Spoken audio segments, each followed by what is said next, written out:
In the testing ground, the three strongest students finally showed why everyone feared them. First was Singy, the speed monster. Even though physical strength was not his specialty, one punch still scored over 4,000. Then he used his cloud-hidden Gale Fist, and the score exploded past 5,600, shocking the entire room. Next was Xiao, the telekinetic genius. Her body was weaker, but once she condensed her spirit power into a giant weapon, her strike nearly reached 6,000. Everyone instantly understood why telekinesis was so unfair. Then came Tantuo, the combat beast with the barbarian god physique. His normal punch almost matched Singhei's martial arts score, but when he used his A-rank Bone Nether Flame Fist, the machine showed over 7,500. At that moment, everyone believed first place already belonged to him. But then Su Hong was called, the same Su Hong who ranked last during the entrance test. The students laughed, thinking he was about to embarrass himself. But the moment his fist landed, a violent wind swept through the hall, and the machine displayed over 6,500 from raw strength alone. The laughter died instantly. Then Su Hong used the same Bone Nether Flame Fist Tantuo had just shown. One punch shook the whole testing ground, covered the room in dust, and pushed his score past 9,000. Even worse, his vital blood was only 137. In other words, his level was trash, but his combat power was monstrous. And just when everyone thought the test was over, Grandmaster Qin made it even crazier. He ordered Singe, Xiao, and Tantuo to attack Su Hong together. The three geniuses thought it was insulting. They believed Su Hong would be crippled if they went too hard, but Su Hong accepted without hesitation. The fight began, and Singe tried to use his speed to blindside him. Xiao used telekinesis to freeze him. Tantuo charged in with his flame fist. For a moment, it looked like Su Hong was trapped. Then he smiled. With pure strength, he shattered Xiao's control, grabbed Tantuo's fist, caught Singhe's foot, and used the two geniuses like cleaning rags, smashing them into the ground again and again. By the time he stopped, Xiao surrendered without even fighting back. So how did this guy become so strong? Let's go back a bit. He used to train with his friend in a dojo, and his friend notices that there is something different about his skill. This is when Su Hong reveals that he broke through to the Minute of Subtlety 2 days ago. When talking about the Minute of Subtlety, it is one of the martial mastery levels of this world, and the martial techniques are divided into 5 levels. The first is the beginner, the second is the minute subtlety, the third is the mastery, the fourth is the greater mastery, and the last one is the perfection. Su Hong's friend is blown away by this, and he tells Su Hong that he is basically untouchable among his peers when it comes to Vajra Fist. When Su Hong's friend realizes that the dude is not getting tired from all the training they have done, he decides to back out, telling Su Hong that he needs to go home because he is not a beast like him. On his way out, he runs into their teacher Li, who is there to look for Su Hong. Li tells Su Hong about the martial examination and the need to pay 30,000 yuan to register, with the deadline being next Monday. Su Hong nervously asks the teacher if he can't give him a few more days, and the man admits that he knows all about Su Hong's suffering. He's aware that his family is in a tight spot, but there is nothing he can do to help, since rules are rules. After the teacher is gone, Su Hong continues training, and soon afterward, he is the only one left in the room. He is left thinking about his life so far. He remembers how his parents died when he was just 3 years old, and this is thanks to a ferocious beast disaster. Since then, Su Hong has been living with his aunt and uncle. Apparently, after they discovered his martial talent, they decided to support his training with everything they had, since this era gives martial practitioners enough money to live the best life. Su Hong is heartbroken that he is doing everything to become good at martial arts, but he only keeps making things worse. Later that night, Su Hong arrives at the door of the house to hear his uncle and aunt talking about how hard things are.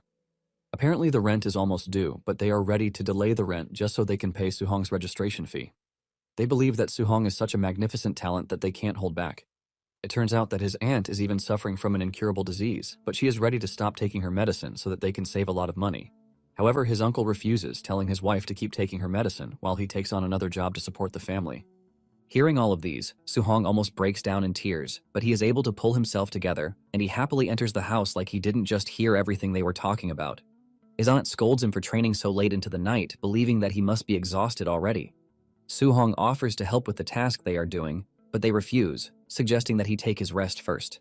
While lying on his bed, Su Hong decides that he needs to start fixing things by himself because his guardians have sacrificed a whole lot for him. Since he is looking to make some cool cash, he figures out that there is only one place he can go as a martial cultivator. Later on, Su Hong heads to the Martial Apprentice Arena Defense Challenge, which is an underground fighting arena. Su Hong wears a minotaur mask on his head to conceal his identity, and the host tells Su Hong that all he needs to do is win 4 consecutive matches to take home 60,000 yuan. However, he is not allowed to lose because if he loses just once, he will get nothing. The crowd is not entirely thrilled by Su Hong's presence since it is the first time they have heard of him or even seen him.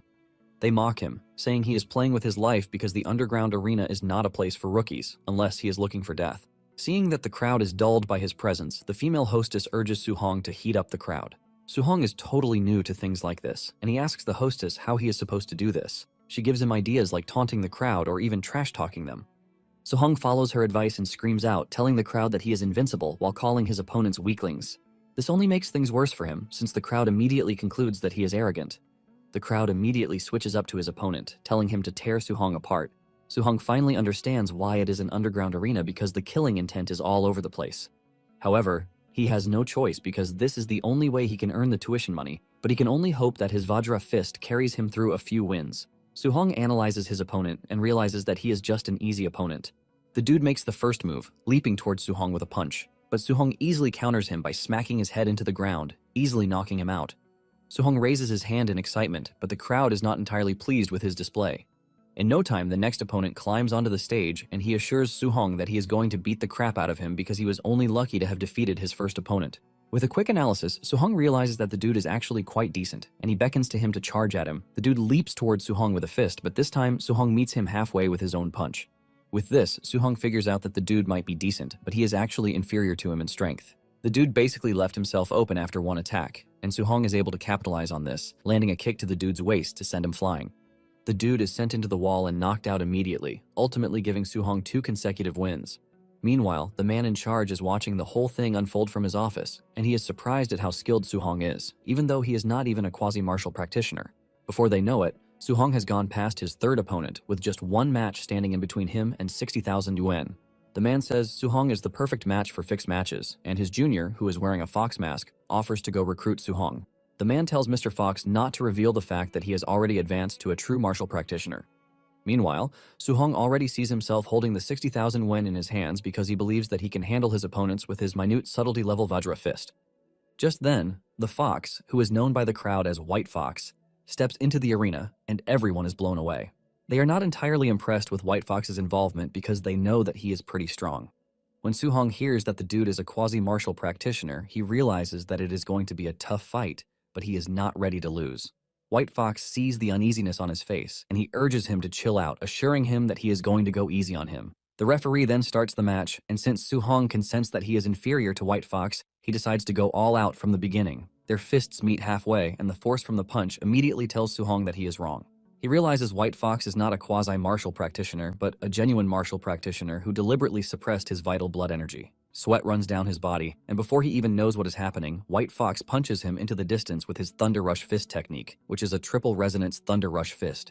Su-hong crashes to the ground with the attacks ravaging his body. The crowd is blown away when they see this, and they conclude that Su-hong is done for. The fight continues, and Su-hong is forced to be on the defensive. White Fox continues to taunt Su-hong, telling him to show his true self because he appears to be weak. Su-hong, on the other hand, cannot even move from where he is, and he knows for sure that if this keeps up, he is dead. He is looking for an opening when White Fox lands a punch straight to his face that sends him flying into the distance.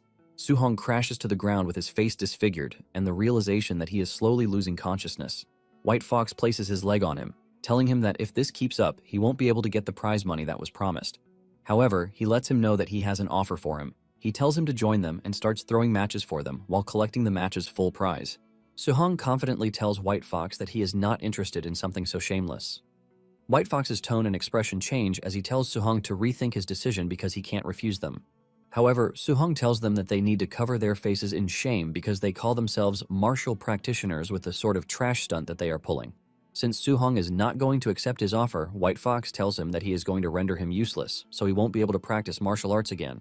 White Fox throws a kick at Su-hong, but the moment Su-hong realizes the gravity of what White Fox said, he pulls himself together and dodges the attack. He gets back on his feet with the fierce determination that he is not allowed to fail. White Fox is surprised to see that Su-hong can still stand even though he just took the full power of his Thunder Rush Fist. Unknown to him, Su-hong is driven by the will to become a martial practitioner so he can let his family live a good life.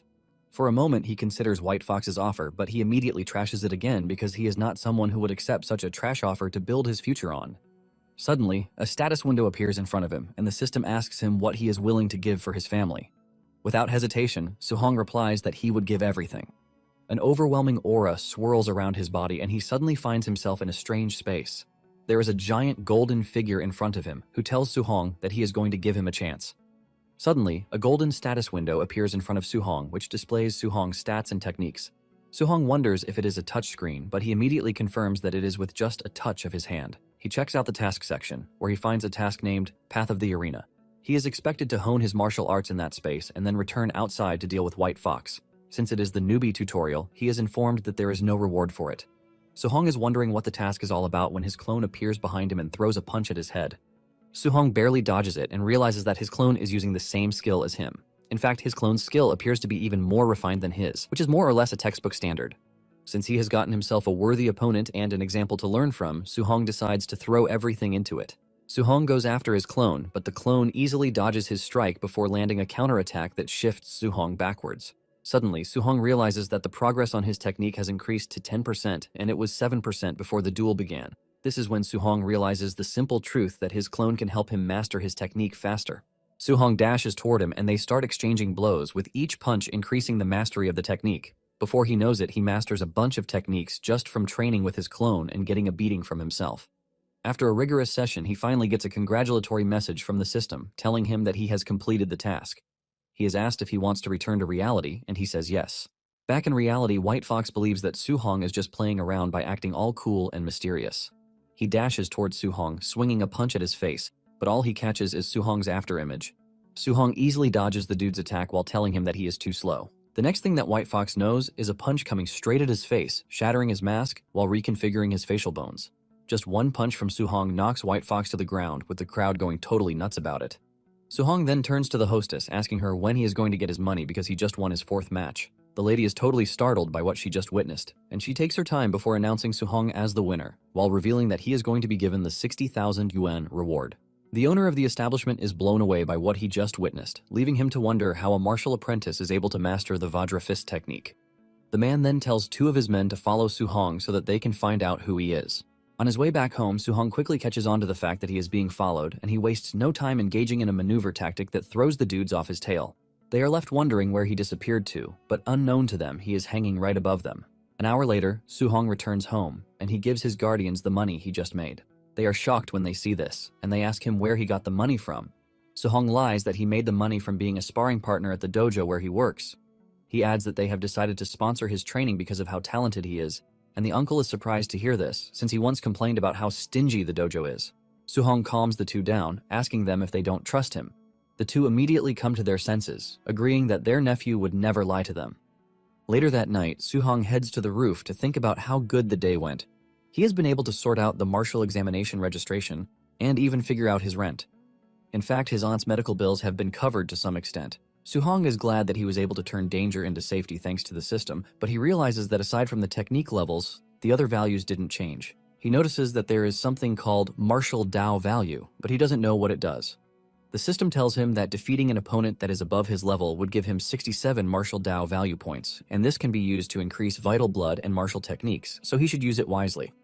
Suhong decides to try it out immediately, and he increases his vital blood, which immediately reflects on his body. His vital blood jumps to the 90 mark, and he realizes that he has reached the quasi-martial practitioner level. He decides to add all the points he has to vital blood, and he immediately notices an increase in his physical strength, while most of his injuries have fully recovered too. Since he is sensing an overwhelming power in his body, he figures out that getting a good place to try it out is the best way out. He decides to head to the school's martial training ground, where there is a combat power tester. Moments later, he arrives at the Star City No. 1 high school martial training field, where the device is located. It turns out that it is a Tier 1 combat tester, and he decides to use 70% of his punch power to try it out. He takes a deep breath before punching the device, and to his dismay, he destroys it. Suhong knows he is dead if they find out that he is the one who ruined the machine. At the same time, he just concludes that the machine is bad, which is why it got damaged too easily. Suddenly, he hears someone coming in his direction, and this is because they heard the noise from the tester. It turns out to be the principal, and the old man almost loses his head when he realizes that the school's test has been smashed. He immediately concludes that this is the work of the 2 school geniuses, Chen Shan and Li Tu. The principal decides to teach the 2 a lesson when the school resumes. Later on, the students gather at the school gym, and Suhong notices that Chen Shan is all beaten up. He asks his friend what happened, and he tells Suhong that Chen Shan was beaten because he smashed the field tester the night before. Suhong cannot even say anything to this because he realizes that the old man made sure to make Chen Shan take the fall. Just then, the principal shows up, and he screams at the students to keep their mouths shut, telling them that he invited one of his comrades in arms who is a Tier 3 martial practitioner. Basically, he is there to teach everyone a C-rank martial art, the Thunder Rush Fist. The students are blown away by this because this is the first time they are going to be seeing a Tier 3 martial practitioner. Apparently, outside dojos usually charge hundreds of thousands for teaching C-rank martial arts, but they are about to get it for free in the school. Suhong, on the other hand, remembers that it is the same technique that White Fox used during their match. Suhong admits that it is quite powerful since it is a triple resonance punch. Since the opportunity might only come once, Suhong plans to make the best of it. The trainer then tells the students to pay attention because he is only going to demonstrate the skill 10 times from start to finish. He lets them know that how much they learn about it is up to them.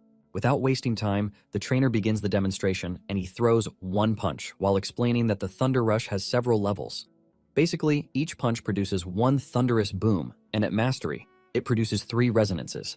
At minute subtlety, it produces 5 resonances, and at greater mastery, it produces 7, which is the trainer's current level. However, he lets them know that if the technique is perfected, it can produce 9 resonances. Nonetheless, he tells them not to rush themselves because even if it is only the beginner level they reach that day, it is enough.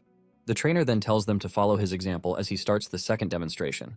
Hours later, the students are already exhausted, and no one has even been able to get it.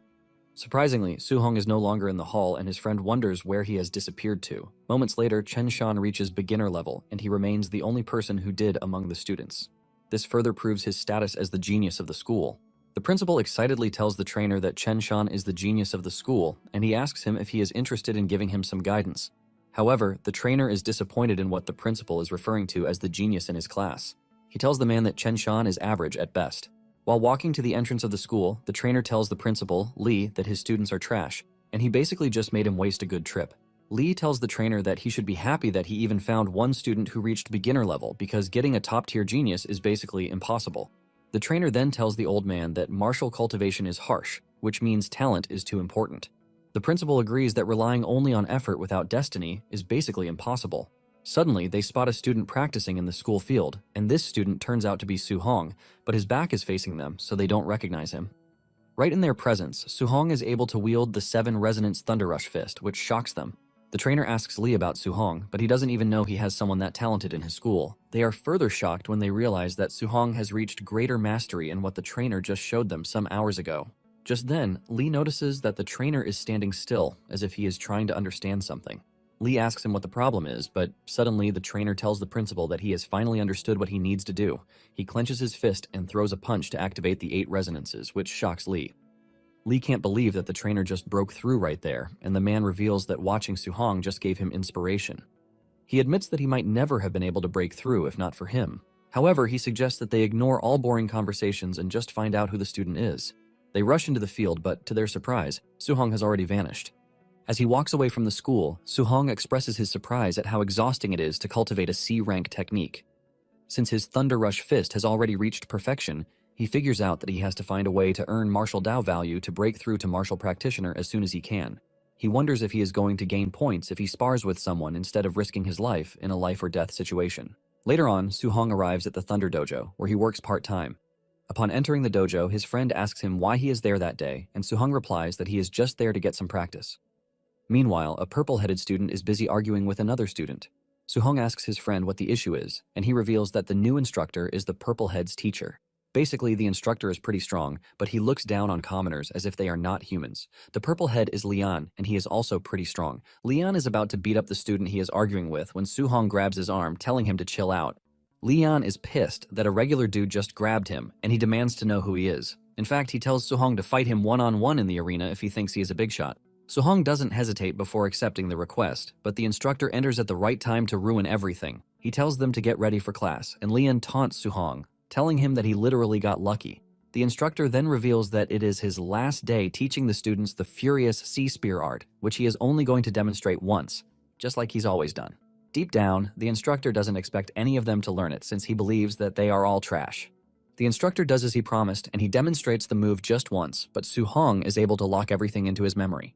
The instructor walks away, telling the students that the rest is up to them, but they scream at him, telling him that he only demonstrated it once. While they are all arguing and protesting, Suhong proceeds to try out what he just crammed into his brain. To everyone's surprise, Suhong gets it really well, leaving his peers in shock. The students start believing that they are really stupid, which is why they can't learn it. Just then, Leon enters the room again because he can hear the students' excitement from the other room. He is surprised to see that Suhong has actually learned the technique, and he decides that he has to test the dude's depth if he is really a genius. Lian calls Suhong's attention, telling him that he would like to give him some pointers on the spear art. Suhong agrees to this, and this gets Suhong's friend really worried. He tells Suhong that even though Lian is arrogant, he is actually strong. Suhong then tells his friend not to worry about him, and Suhong points his spear at Lian, taunting him. Lian is pissed at how arrogant Suhong is, and he dashes at him with his technique, but Suhong meets him halfway with a pretty good technique too. Lian is left in shock, while also wondering how Suhong is able to cultivate his technique to the mastery realm so fast, even though he is not a martial practitioner. The two continue swinging at each other. Suhong enters flow state with his eyes glowing, and he ultimately smashes Lian's spear out of his hand. The system immediately informs him that he has been awarded 35 points because he defeated an opponent who is above his level. Suhong is pleased to see this because it is just as he suspected. Since normal sparring can earn him points, he figures out that he would just continue sparring with more people. Lian, on the other hand, is on his knees wondering how he was defeated by someone he believes to be trash. He doesn't want to accept defeat, and he gets on his feet, dashing towards Suhong with a punch, but the instructor enters just in time to stop the fight. The instructor walks up to Lian and smacks him in the face, telling him that he can't fully call himself a martial practitioner unless he is able to face failure. Lian cannot believe that he just got scolded by his master because of Suhong. Deep down, the instructor is curious about how Suhong was able to reach mastery just by watching his demonstration once. The dude knows that the geniuses in the capital would have even had a time doing what Suhong just did. He knows that Lian is talented, but he is too arrogant, and he believes that being humbled by Suhong would teach him some manners. The instructor grabs Lian's head and forces him to bow to Suhong. The instructor also apologizes to Suhong, telling him that it is his fault for not teaching Lian well. Suhong cannot believe how fast the instructor can change his tone. That night, Suhong heads home, and on his way, he checks out the rewards he got thanks to the spar and teachings. Even though he is exhausted, he is grateful for the rewards. He remembers that the school exam is coming in a few days, and the students who have money have prepared high-grade alloy weapons, which means he also has to prepare a weapon of his own. Since the spear he used felt really comfortable, he decided to stick with spears, and he concluded that he would have to buy an alloy spear. However, he has just a little money, which is not even enough for his aunt's treatment, not to mention buying a spear. He starts racking his head if there is any other way to make money, and just then, he notices that an important piece of news is being displayed on the screen. It turns out that the city lord is recruiting martial practitioners because of the increasing number of ferocious beasts. Suhong immediately puts this on his bucket list. Moments later, he arrives at the house, and he immediately jumps on the task his aunt is working on to help her. He helps place massage plasters on his uncle's back, while telling him not to overwork himself again, since he can now make money for the family. His uncle admits that this would be nice, but he doesn't think he can sit idly. His uncle tells him not to worry because he is just earning a bit for daily expenses, so he won't push himself. Suhong's aunt then reminds him that he is going to need a lot of money for his martial arts training later, which is why they want to save as much as they can for him. Suhong immediately figures out that his uncle and aunt won't sit down to rest because they are already used to living in hard times, which means the only solution is to make a crazy amount of money to assure them that they don't have to worry about working themselves to death. This further cements his decision to earn from the ferocious beast hunt. However, he is aware that the wilderness is dangerous, and to be safe, he figures out that he would need to raise his strength as much as possible. He decides to put all the martial Dao points he has into vital blood. After adding all the points he has, his vital blood level shoots up to 95.2, which is just a step away from becoming a martial practitioner. After 2 full days of working really hard, Suhong is able to bring all of his martial techniques into perfection. Since his preparations are now complete, he figures out that it is time to leave the city to hunt beasts. That Saturday, Suhong heads to the Star City Martial Practitioner base, and since it is his first time coming there, he is surprised at how far it is. Upon entering the base, she realizes that it is filled with martial practitioners that one won't see every day. Suhong picks up a manual where he learns of the points awarded to each ferocious beast defeated from Tier 1, early stage, down to the late stage. It turns out that after killing a ferocious beast, one is required to cut off its left ear as proof, or the kill won't be counted. He is looking around when he notices a group entering the base. The big guy among them carries a big bag on his back which is obviously filled with left ears. The arrival of the group catches everyone's attention, and leading the group is a blonde-haired fellow, Yeah. Suhong notices something strange about his aura and his outfit, which makes him believe that Yeah is White Fox from the underground arena. It turns out that the practitioners don't really like Ye, and most of them would have beaten him up if his uncle wasn't the base manager. Ye soon notices Suhong standing in the distance, and they lock eyes. Suhong immediately figures out that he has to worry about humans while also worrying about beasts. After he is done settling his affairs, Suhong tells the official that he is heading out alone, and the official believes that Suhong is just going to die in the wilderness because he is trying to prove that he is tough. As he steps into the woods, Suhong makes a decision to return with a bag full of monster ears. 2 hours later, Suhong is already getting frustrated because he has walked around without sighting a single beast. Since he's walked around the outskirts with no luck, he decides to go deeper into the forest. He hasn't even gone that far when he runs into a phantom moonwolf, which is a tier 1 early stage ferocious beast. It is his first time seeing one physically, and the beast wastes no time leaping toward him with clear intentions of tearing him apart. With the beast charging in recklessly, Su-hong meets it halfway with a powered punch that sends it flying into the tree. With just a punch from Su-hong, the monster is sent to the afterlife. Even though he is trembling, Su-hong cannot help but admit that it was a thrilling experience more than he imagined. He realizes that with his current strength, he can kill a tier 1 early stage ferocious beast in one move, which leaves him wondering how he would fare against a tier 1 mid-stage. Meanwhile, he is being stalked by another monster that is watching from deep into the woods. Suddenly, the monster makes its move, and it turns out to be a furious black bear, which is a tier 1 mid-stage ferocious beast. It leaps towards Su-hong, aiming to catch him off guard, but Su-hong takes it down relatively easily too. With this, Su-hong concludes that he is not in any sort of danger as long as he doesn't run into tier 2 ferocious beasts. Su-hong cuts off the bear's ear, and he smiles because he has just secured 3,000 bounty. Just then, the system tells him that he now has enough martial Dao points to break through to a martial practitioner. Suddenly, he feels an overwhelming presence in the distance, which catches his attention. This leaves Su-hong wondering what type of beast could emit such a terrifying presence. He decides to go check it out, and he dashes toward where the aura was coming from. By the time he gets there, he finds a group of martial practitioners getting torn apart by a scary black jade giant python, which is a tier 1 late-stage ferocious beast.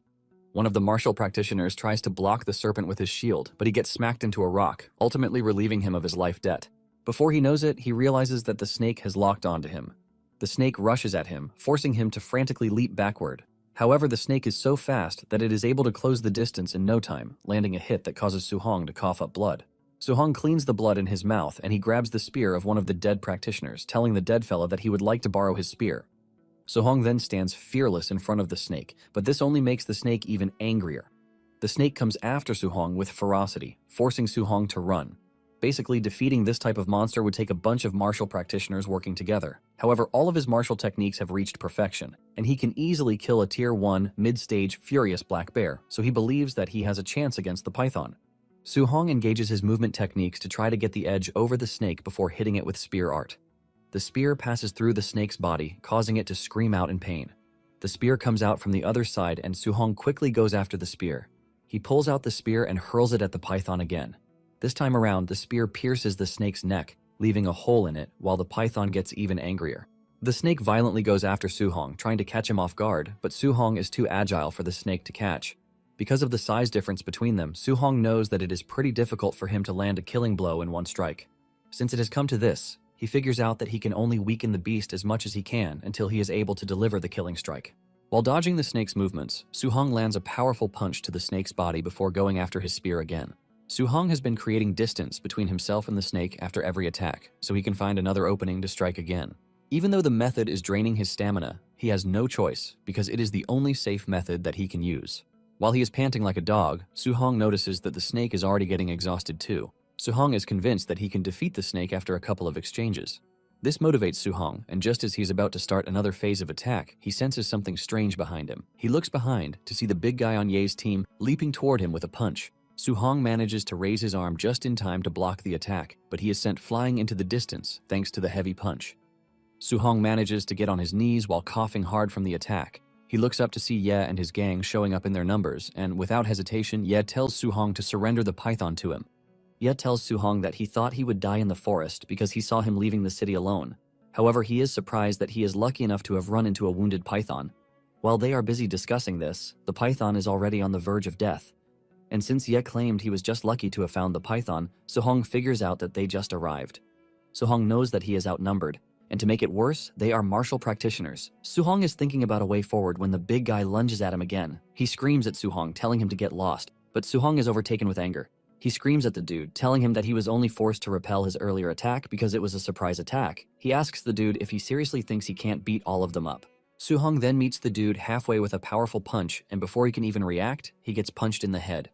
The dude is knocked to the ground, ultimately taking him out of the picture.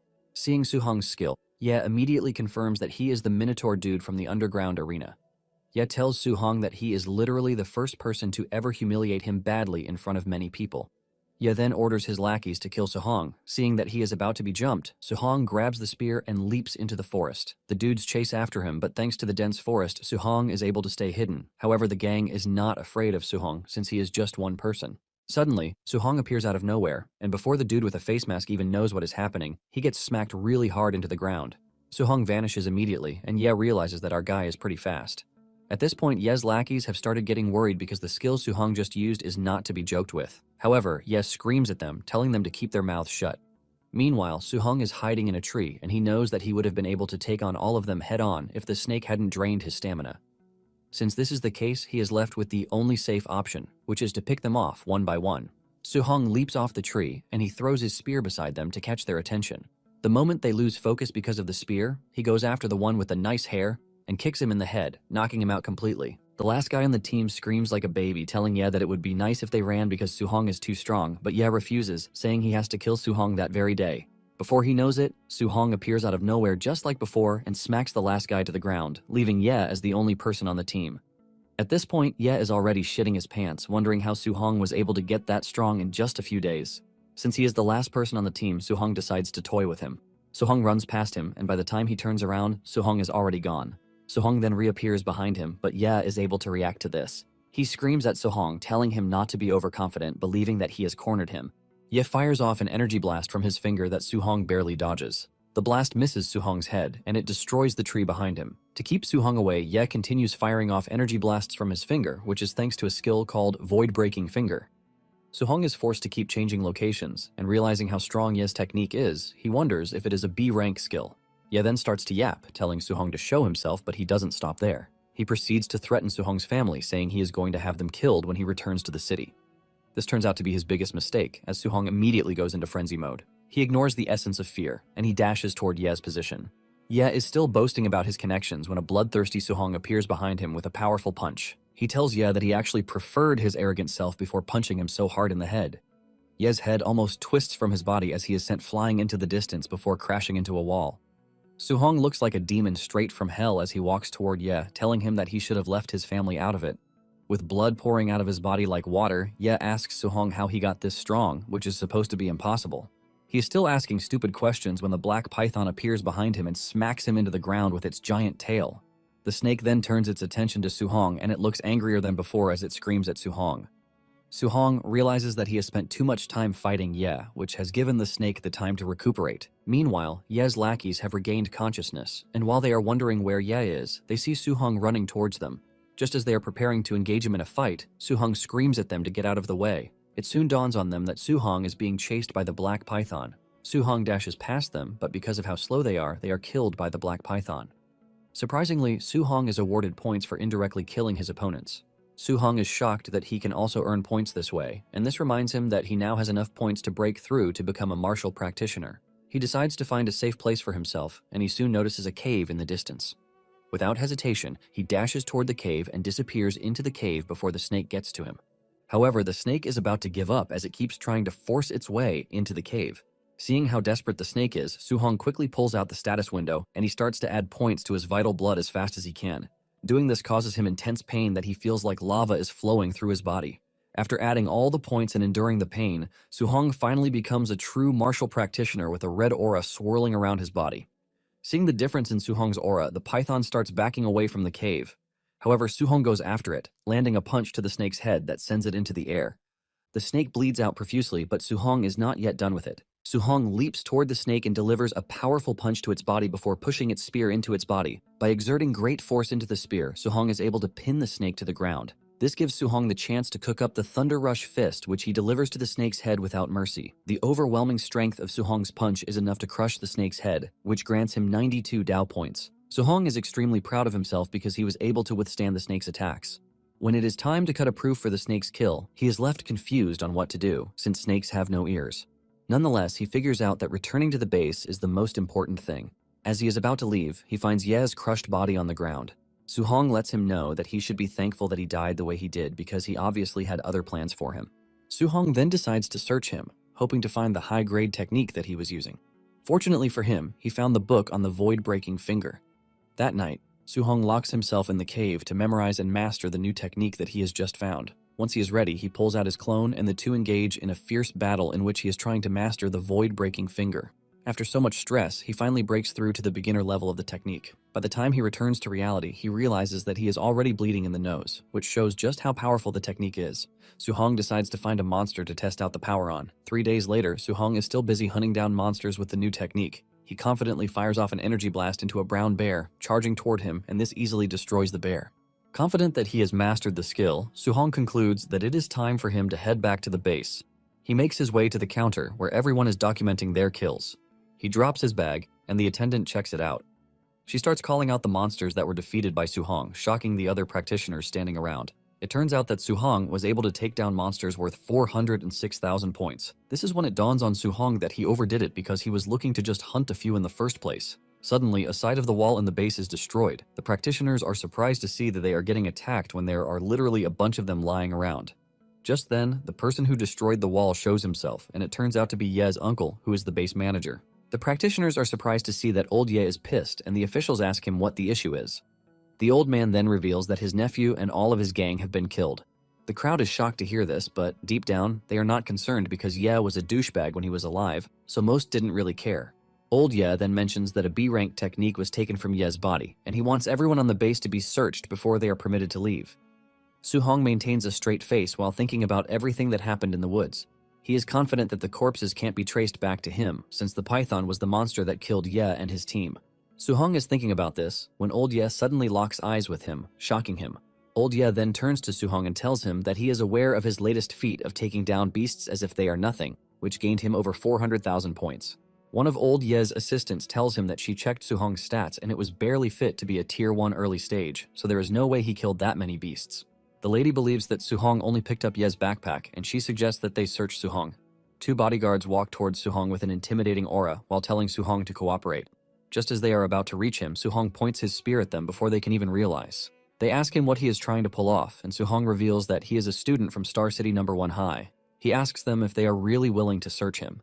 The moment old Ye hears this, he remembers that the principal of the school is known for how he fiercely protects his students.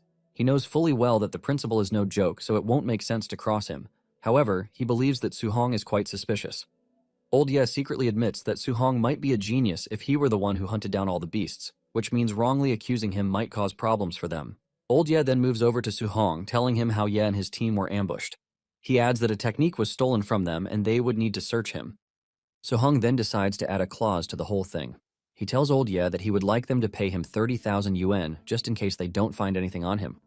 Su-hong is confident that none of what happened can be traced back to him. Old Ye agrees to the deal and he tells his men to thoroughly search Su-hong. After they are done searching him, they find nothing, and Ye tells them to give Su-hong the 30,000 yuan that he owes. Su-hong is glad that everything is going pretty well, and it is thanks to the fact that he burned the book before he even left the forest. After he has been searched, Su-hong prepares to leave, and he has his next plans mapped out already. Su-hong then heads to the inn of the martial practitioner base. Once he's settled in, he decides to use his points.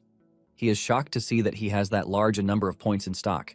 However, he is left confused about what to choose. He realizes that the mortal body and spirit haven't received any upgrades since the start.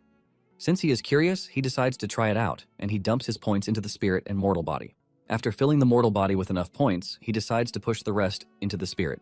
This is enough to cause severe changes in his body that Su-hong can even feel. The spirit skill is about to transform him into a muscular man, but Su-hong is able to dial it down. He is thankful that he got it under control because there is no way he would have been able to explain it to anyone. 1 hour after this, Su-hong heads to the Star City Martial Practitioner Association. He meets with the attendant at the reception, telling her that he is there for the Martial Practitioner assessment. The lady attends to him calmly, telling him that a staff member will soon show him the way. Just as said, a staff member shows up to lead him to the section where he is going to take the test. As he walked past the other practitioners, they were all surprised that a kid like him was coming to take the test. The staff informs Su-hong that a Tier 1 martial practitioner needs 100 vital blood and over 1,000 combat power to pass the exam. The practitioners who see him believe that he is just there to give the whole thing a trial. Upon arriving at the testing center, Su-hong watches as some fellas fail the test. However, one candidate, Li Ming, passes right in front of him with a combat power of 1,000 points. It turns out that he is Jiang Ming's student, and Ming is Leon's instructor too. Ming is surprised to learn about this, wondering just how many disciples he has. The dude then arrogantly tells Su-hong that he is up for his test. Li Ming believes that Su-hong is going to embarrass himself because he believes he has a chance. Suddenly, his arrogant behavior is watered down when he learns that Su-hong passed the vital blood test with 123 points. However, he tries to calm himself with the fact that Su-hong hasn't taken the combat power test yet, and this is the main deal. Su-hong is led to the power testing machine, and he remembers how he broke the machine at school. He realizes that he has gotten stronger, so he is going to use 4/10 of his power. Suddenly, it dawns on him that this might backfire because if he goes too light and fails to get the required number, it would be bad. He then decides to go with 5/10 of his power to avoid errors. Su-hong punches the field tester so hard that it gets disconnected from where it was bolted to. The tester is sent crashing into the wall, shocking those who witnessed the test. Li Ming, who was arrogant some minutes ago, couldn't even comprehend what just happened in front of him. The tester's capacity is 3,000 combat power, but Su-hong basically went past that, and the other practitioners conclude that Su-hong is a freaking monster. Meanwhile, the president of the Star City Martial Association, Wu Lingxian, is seen in her office complaining about the lack of geniuses. She is worried that her position as president would be threatened if she can't provide one very soon. Suddenly, one of the officials came rushing into the room, telling her that a monster had just appeared at the martial practitioner assessment. Wu's head immediately goes into overdrive when she hears, because it is just what she wanted. Later on, Su-hong is in the hall taking instructions from one of the staff. He tells him that he is going to get a practitioner identity, while also receiving an allowance. Suddenly, Wu shows up at the top of the stairs, telling her subordinate to hand Su-hong over to her. The dude is shocked that the president shows up just because of Su-hong. Wu introduces herself and tells Su-hong to follow her. Su-hong acknowledges the order, but he is impressed at how young the lady is, and she is already a force to be reckoned with. Upon arriving at the president's office, Wu talks about how Li told her that he had no geniuses in his school, but it turns out to be a lie. Su-hong then asks the lady why she brought him to her office because he only came to register as a martial art practitioner so he can collect his allowance while getting a guiding technique. Wu urges Su-hong to relax because she has already told the staff to handle the martial practitioner certificate and his monthly allowance. And for the guiding technique, she tells Su-hong that she is going to teach him personally. She asks him how much he knows about guiding techniques, and Su-hong explains what he learned in the books. Wu lets him know that what the textbook said is not entirely wrong, but she reveals that the guiding techniques are far more than just cultivation methods. She uses her heavenly flame guiding technique as an example, saying it absorbs fire attribute spiritual energy. Although it strengthens the body, it also imbues her attacks with flame attribute destructive power. She tells him that if he can externalize the said attribute, he can extend his attack range. However, for a Tier 1 martial practitioner like him, she tells him that carrying a trace of it is already impressive, so he doesn't have to break his back wrapping his fist in the attribute as she just demonstrated. Su-hong is shocked when he realizes that guiding techniques can be used for attack because he had only thought they were for absorbing spiritual energy to cultivate. He is surprised that the textbook he read never mentioned something like this. Wu continues by saying there are 7 spiritual energies of heaven and earth. There is metal, wood, water, fire, earth, thunder, and wind. She says they all have their strengths and weaknesses. But when it comes to raw attack power, thunder ranks first, metal comes in second, and fire is third. She then tells him that the guiding technique that he is able to cultivate depends on his affinity. Su-hong gets the hang of it a little and realizes that one can actually choose whichever guiding technique they want to practice. Wu places a big ball on the table, telling him that it is a crystal ball, which is used for testing affinity. She mentions that the larger the glowing area, the higher the affinity. Apparently, ordinary martial practitioners usually get nothing above 30%. However, Wu has about 80%, which is considered to be really high, although she believes that a genius like Su-hong will be able to exceed 90%. Su-hong takes the ball, and he knows that it would be something out of the ordinary if he gets 90% compared to the talented Wu.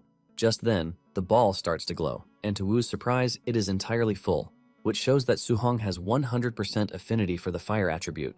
Wu grabs him, asking him if he knows what this means, and Su-hong says no. She tells him that this means he can absorb fire attribute spiritual energy from heaven and earth with 100% efficiency, with no leakage whatsoever. Wu reveals that with her 80% affinity, it means she is losing 20% when absorbing fire spiritual energy. Even with this, she is already a Tier 5 martial practitioner, which also gave her the chance to become the president of the Star City branch. However, she lets him know that his achievements will definitely surpass his own. Wu confesses that she never expected a rural place like Star City to produce such a genius as Su-hong. While Wu is celebrating this, Su-hong is busy thinking about getting the thunder attribute because he prefers this. He then tries it out, and the ball glows completely to the max point, just like the fire attribute. Wu sees this and stands there speechless like a statue, refusing to believe what is happening in front of her. Wu is basically suffering a brain freeze because Su-hong has 100% affinity for 2 attributes. Wu hasn't finished recovering from this when Su-hong tells her that the wind attribute is also 100%. Minutes later, Wu finds it hard to move from where she is because she is totally overwhelmed by what she just witnessed. Basically, Su-hong has an affinity for all of the attributes, and to make it worse, they are all 100%. She has always thought of herself as a strong martial artist, but now that she is standing before an anomaly, she realizes that she is just an ordinary fellow. A flashback scene shows Wu taking on a giant monster that was ravaging the city, and it then dawns on her that to defeat such an overwhelming existence, someone with an equally scary power is needed. Wu is completely lost in thought before Suhong mentions that it would be a waste for him to cultivate only the thunder attribute while leaving the others. Suhong then asks Wu to give him some advice concerning the guiding techniques. Wu then tells him that one has a limited energy, so it is better that he focuses on one or two at most.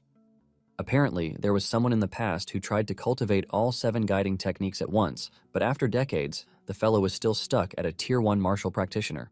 Suhong then tells the president that he can't make up his mind at that moment, which is why he wants to try all of them first, so he can know which one to focus on. Wu agrees to this, but urges him not to mess around and eventually waste his talent. Just then, Wu mentions the school exam that is coming up. Suhong asks her why she is talking about the school exam, and she explains that recently, the friction on the myriad races battlefield has been intensifying. She mentions that war between the myriad races and humanity could break out at any moment. Thanks to this, every nation is pouring massive resources into forming genius training camps, and she has one that she wants to recommend for him. However, he has to take first place in his school's monthly exam so she can secure a recommendation slot. Suhong is overwhelmed by the information, and he remembers that a myriad race war was what took his parents' lives. Remembering this, Suhong assures the president that he is going to try his best because he is not about to allow the tragedy of the past to repeat itself, so he has to become stronger to protect everyone around him. Later that night, Suhong arrives home to tell his parents about the development of things. The two are glad to learn that their ward has finally become capable. Suhong explains to them that as a Tier 1 martial practitioner, he's going to get a 10,000 yuan allowance every month. He then tells his uncle that he doesn't have to work himself to death anymore.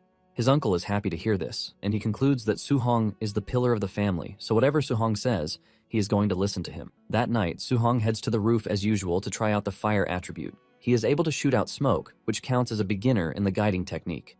Just then, a guiding technique section appeared on the status window, and this confirms Suhong's suspicion that he has already learned it.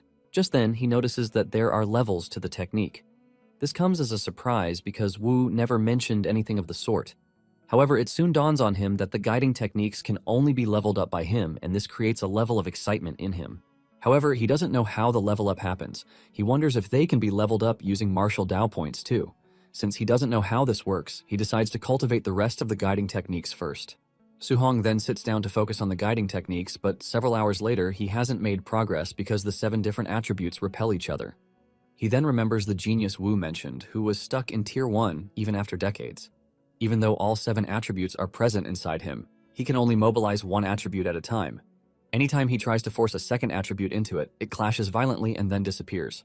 Since Suhong knows that thunder and fire are similar, he decides that he is going to try to cultivate them together.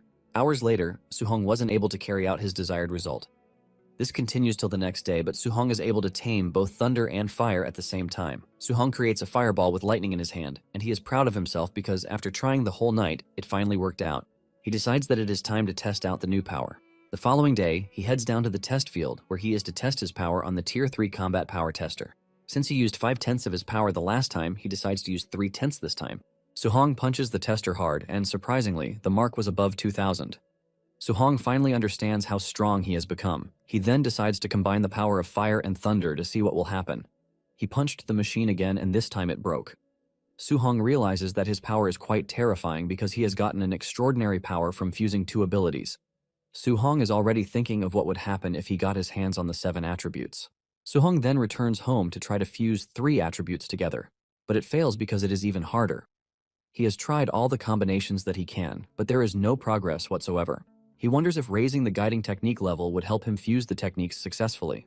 Since the monthly exam is the next day, Suhong figures out that it would be best if he earns enough martial points before the next day. The next day at the school, Lee addresses the students, telling them that with the front lines growing really tense, there will be an annual training camp every year to select and intensively train geniuses. He mentions that the training camps offer abundant resources like pills and even grandmasters who will serve as their instructors. He then reveals that it is the top 3 students in the monthly exam who will qualify to join the Star City training camp. The students are hyped when they hear this, but Suhong on the other hand is more concerned about the Tier 7 Grandmaster. Just then, Suhong's friend tells him that Li Tu and Chen Shan are both martial practitioners now. Suhong can't believe that he was away for 10 days, but the two have broken through to martial practitioner. Suhong reveals that the principal had the instructor, Chen, come in to give the 2 additional lessons for the past couple of days. Suhong's friend tells him the impressive things Tu and Chen have done. Thanks to this, the 2 can now compete to see who is the best. Meanwhile, the principal and Chen are still trying to find the student from before, but since they can't, they have started assuming that he is not from their school. Just then, Jiangming shows up at the school with Lian and Li Ming. He teases the principal, telling him that the quality of students that year doesn't look too good. The old man asks Jiang what he wants, and he reveals that he brought his 2 disciples to spar with the students, so that they can be taught the proper way of things. The principal quickly figures out that Jiang is trying to humiliate him. However, if he refuses the offer, it would mean that he is admitting that his entire school has no real talent. The principal is thinking of what to do when Lian notices Suhong among the students in the distance. Lian quickly calls Jiang's attention to this by whispering in his ear. Jiang also turns in Suhong's direction, and the moment he confirms that he is the one, he freaks out because he never expected him to be from the number 1 high. Jiang immediately figures out that it would be better if he withdraws because none of his disciples would be able to take on Suhong. Jiang teases the principal, telling him that he was only joking while telling him that his dumb disciples can't compare to the quality students that he has in the school. Chen and Li almost explode from anger when they hear this because they believe that Suhong is mocking them sarcastically, but little do they know that Suhong has seen something that is beyond his power. Soon afterward, the exam begins and Suhong is facing a dude named Peng. Everyone believes that Suhong is doomed because his first opponent is a quasi-martial practitioner. Suhong's opponent even teases him, asking him if he is prepared to step down, but before he even finishes his statement, Suhong smacks him to the ground as if he is nothing. The crowd is left in shock when they see this because Suhong basically one-shotted a quasi-martial practitioner. They believe that it is a fluke until Suhong continues defeating all of his opponents pretty easily. Before they know it, he has reached the finals, leaving the adults wondering where he came from in the first place. Li blames himself for not noticing such an incredible talent all this time. The instructor then mentions that he must have seen Suhong somewhere before because he looks really familiar. Meanwhile, Chen Shan and Li Tu are still fighting each other to know who is going to get to the finals. Because of how equal they are in strength, it is hard to say it is a particular person who will win. While they are busy fighting, they are still taunting each other about who is the strongest and who is the second strongest in the school. Just then, Chen externalizes his attribute to wrap fire around his fists, shocking those who are watching. They are blown away because fire is only second to thunder when it comes to destructive power. Tu then shocks everyone by externalizing his own attribute, which is metal, and it is more powerful than fire when it comes to destructive capabilities. Tu goes after Chen, delivering fast-paced attacks that shock everyone. Chen feels the heat of the attack, and the teachers realize that Tu has been hiding his true depth from the beginning, which is why he is able to defeat Chen. The instructor commends Tu, saying he was able to master the attribute externalization in just 10 days, while also making it to minute subtlety. The old man then concludes that there is no need to watch the finals because with minute subtlety, Suhong has no chance against Tu. The instructor agrees with him, saying Suhong might have had a chance if he had a guiding technique. Just then, one of the instructors bets 50,000 on Suhong, and the old man quickly takes him up on his bet. Soon afterward, Suhong and Tu meet in the finals.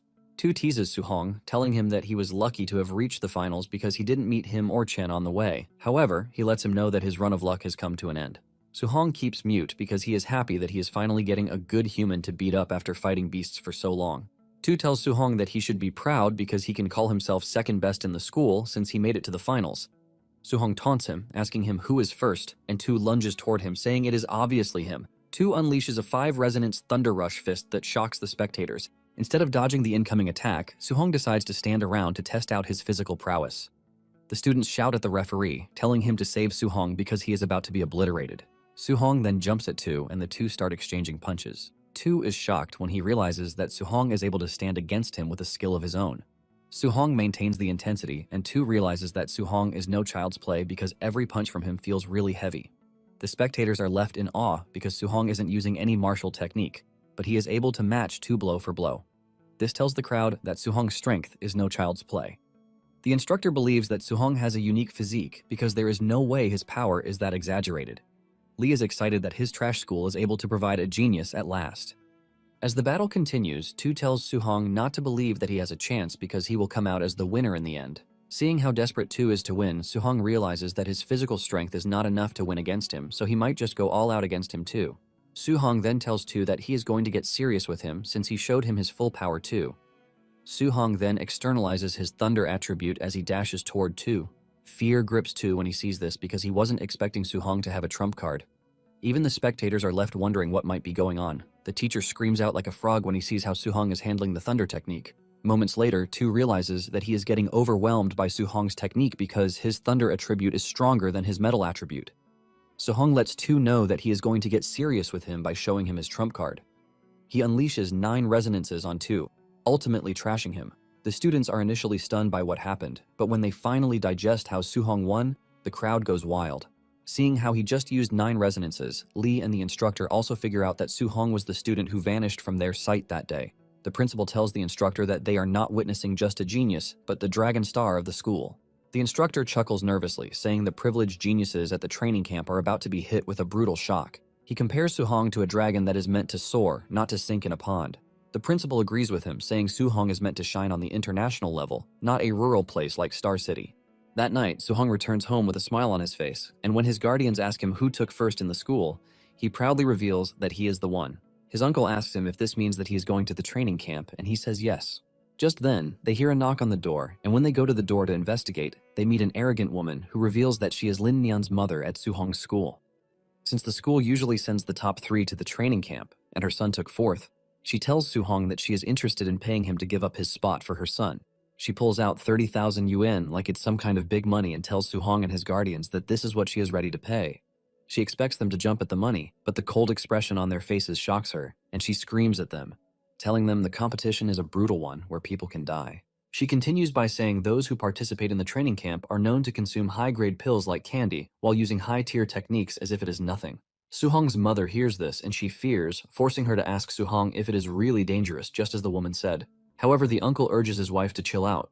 He then asks Suhong if he can promise that he is going to be safe, and Suhong assures him that he will. The woman is surprised that the man believes the child's guarantee, and the man lets her know that it is his own decision, so he has to trust him. He adds that there is no reason for him to call Suhong his family if he doesn't trust him. Without further argument, they slam the door in her face, leaving her embarrassed.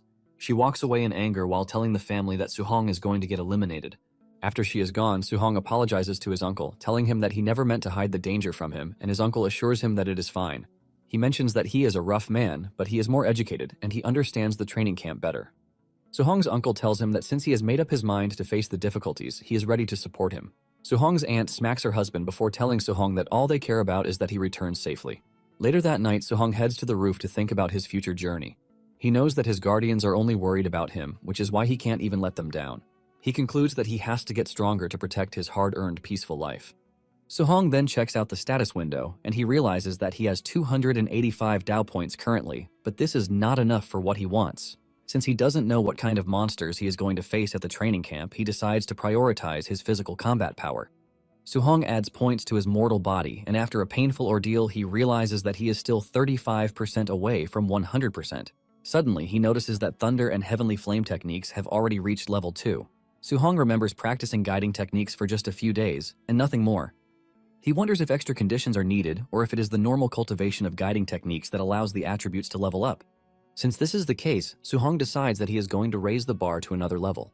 The next day at dawn, Suhong had managed to reach level 3 on both attributes. In fact, his Vital Blood technique also increased by 3 points. When Suhong finally prepares to leave, his aunt urges him to stay safe, and even rush home if things get too dangerous. However, the uncle believes that Suhong has what it takes to be successful, and he tells Suhong to go to the training camp to be the first among all. After he is gone, Suhong's uncle finally shows just how worried he is, but was trying to act all tough. Moments later, Wu pulls up beside Suhong, telling him to get into the car. Suhong obliges and places his spear in the back of the beautiful red convertible car. Wu cuts through the highway at incredible speed, and Suhong asks her why she wants to see him. Wu then tells him that there are certain things that she has to warn him about concerning the training camp. Wu mentions that as president of the association, there is some participants' information that she has access to. She reveals that there are martial practitioners who are already on the verge of Tier 2 among the participants. She mentions that there are several monsters in the training camp, and the weakest techniques that they master are B-rank techniques. When Suhong hears this, he gets even more excited instead of scared because he can learn B-rank techniques quickly. Wu admits that Suhong is the strongest she's seen when it comes to talent, but she lets him know that he doesn't have the same level of resources as those he is going to meet in the training camp. She urges him to suppress the challenges and setbacks he faces in the training camp because he is talented enough to do this. Suhong thanks Wu for the advice, and Wu is basically impressed that Suhong is staying so calm, even though he knows that he is going to a dangerous place. Later on, the 3 participants from Star City High are seen traveling in a vehicle alongside the principal, and they are heading to the Tianlin mountain range. Chen expresses his concern about the training camp being located in the mountain range, but the principal urges him not to worry, saying a grandmaster is overseeing the camp so no beast will touch them. Apparently, the mountain range is connected to other cities, and there are monsters that are as strong as rank 7 grandmasters residing there. Basically, the beasts are always going at each other, and they are far more ferocious than beasts found elsewhere. Even a rank 2 martial artist would not want to carelessly set foot into the mountain range. As they drive through the road leading to the camp, the students can feel strange presences watching them, and they are not wrong because monsters are everywhere. Even though the competition is going to be tough, Suhong finds himself liking the whole idea of it. Upon arriving at the meeting point, they realize that several other students are already present. The students stare at them like vampires, and when Suhong realizes that his colleagues are about to be intimidated, he takes the lead and tells them to follow him. They confidently walk over to the temporary camp, and the official tells them that they have to wait there until everyone arrives. Even after everyone has arrived, there is still going to be an entrance examination that will be conducted. Suhong is surprised to hear this, but before he can ask more about the whole thing, the big boys and girls arrive at the camp. They arrive in luxurious vehicles with a convoy surrounding them. The redhead lady is Yao Yan, and she is a spirit reader. The dude in white is Lin Xinghe from the Lin family, and he likes to show off. The third dude is the city lord's son, Tan Tuo, and he has a 95% fire affinity. Suhong realizes that the trio is the pack of geniuses that Wu mentioned. Suhong is curious about them because he wants to see if they are truly geniuses or not. With everyone present, the official decides that it is time to lay out the rules of the training camp.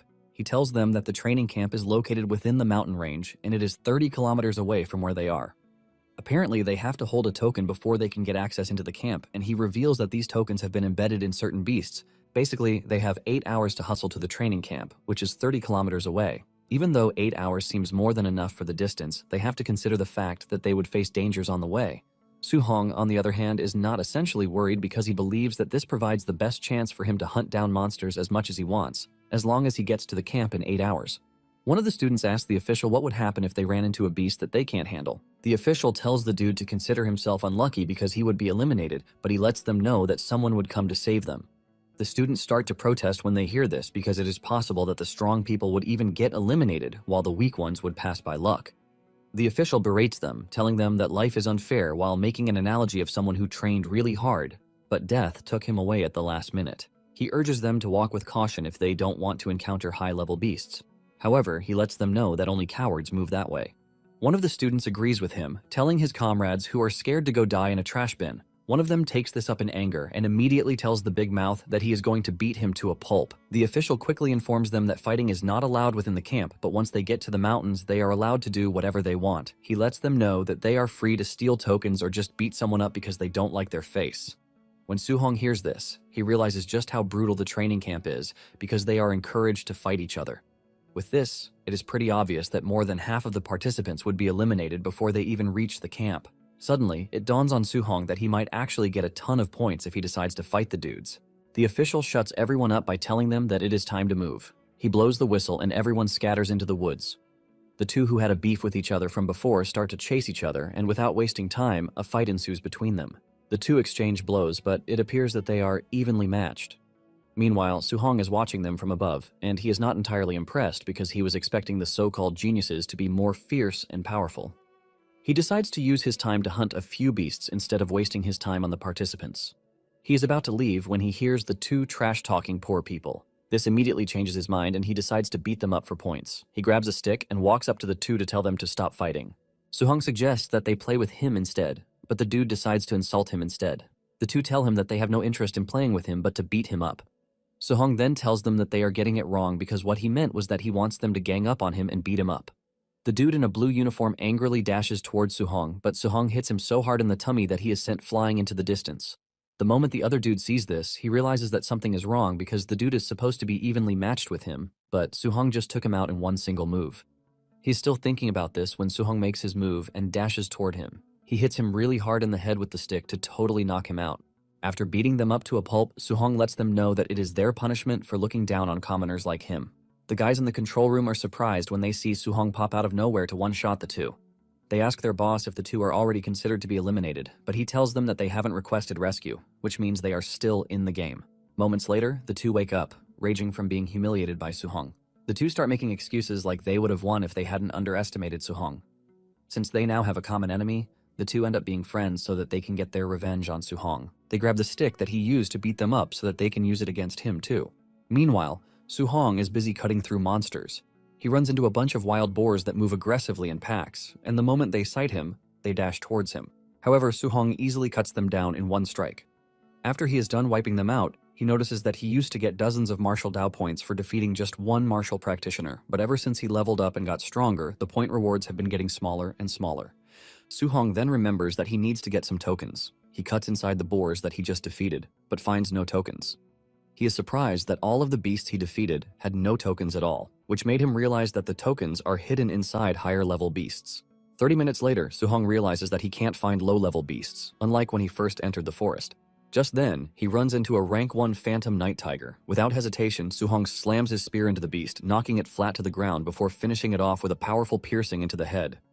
By killing the tiger, Suhong earns 35 points, and he realizes that a rank 1 beast is basically too easy for him at this point. However, he can only hope that the tiger has a token hidden inside it. After rummaging through the beast's insides, Suhong finally finds a token, which confirms that the tokens are hidden inside high-level beasts. Since it took him 3 hours to run into a high-level beast, Suhong concludes that the deeper he goes into the mountain, the higher the beast's rank. At the same time, there are a few of them. Suhong figures out that earning low-level monsters will give him more points because there are a lot of them to hunt. Suhong basically switches to a quantity over quality situation, and since there are 5 hours left in the assessment, he decides to max out his mortal body progress. Suhong takes his hunting seriously as he ravages the forest, rooting out monsters like weeds. He fights a bulk load of monsters before finally running into a bear, which is a high-level beast, but he also defeats this monster relatively easily. He punches the bear into a tree before going after it like a maniac. All the beast sees is a scary man charging at him with an unforgivable punch. The punch is so powerful that it takes the life of the bear and even destroys the tree behind it. Suhong is pleased with his progress so far because after raising his mortal body to 60%, he can now kill a rank 1 mid-stage beast, relying solely on his physical strength. He notices that he has earned 254 martial Dao points already, which means he can max out his mortal body progress with 100 more points. Realizing that he has 3 hours left, Suhong decides to gather as many points as he can. Suddenly, he hears a strange noise in the distance, and this catches his attention. Suddenly, a giant golden beast appears right above him, leaving him to wonder what sort of beast it is. He has a faint idea of what beast it might be, and it is the legendary Golden Rock Beast King. He is staring the beast in the face when it unleashes its aura. Suhong is forced to hold onto his sword while his legs tremble just to make sure he doesn't get flung away by the shockwave coming from the beast flapping his aura. Suhong is forced to leap behind a rock just to escape the beast's terrifying aura. This immediately tells Suhong that he is still really weak because in recent times he's been cocky about his strength. However, this has given him a reality check because in front of the real deal, he is nothing but an ant. Suddenly, he notices a ball of light in the distance, and this light appears to be human.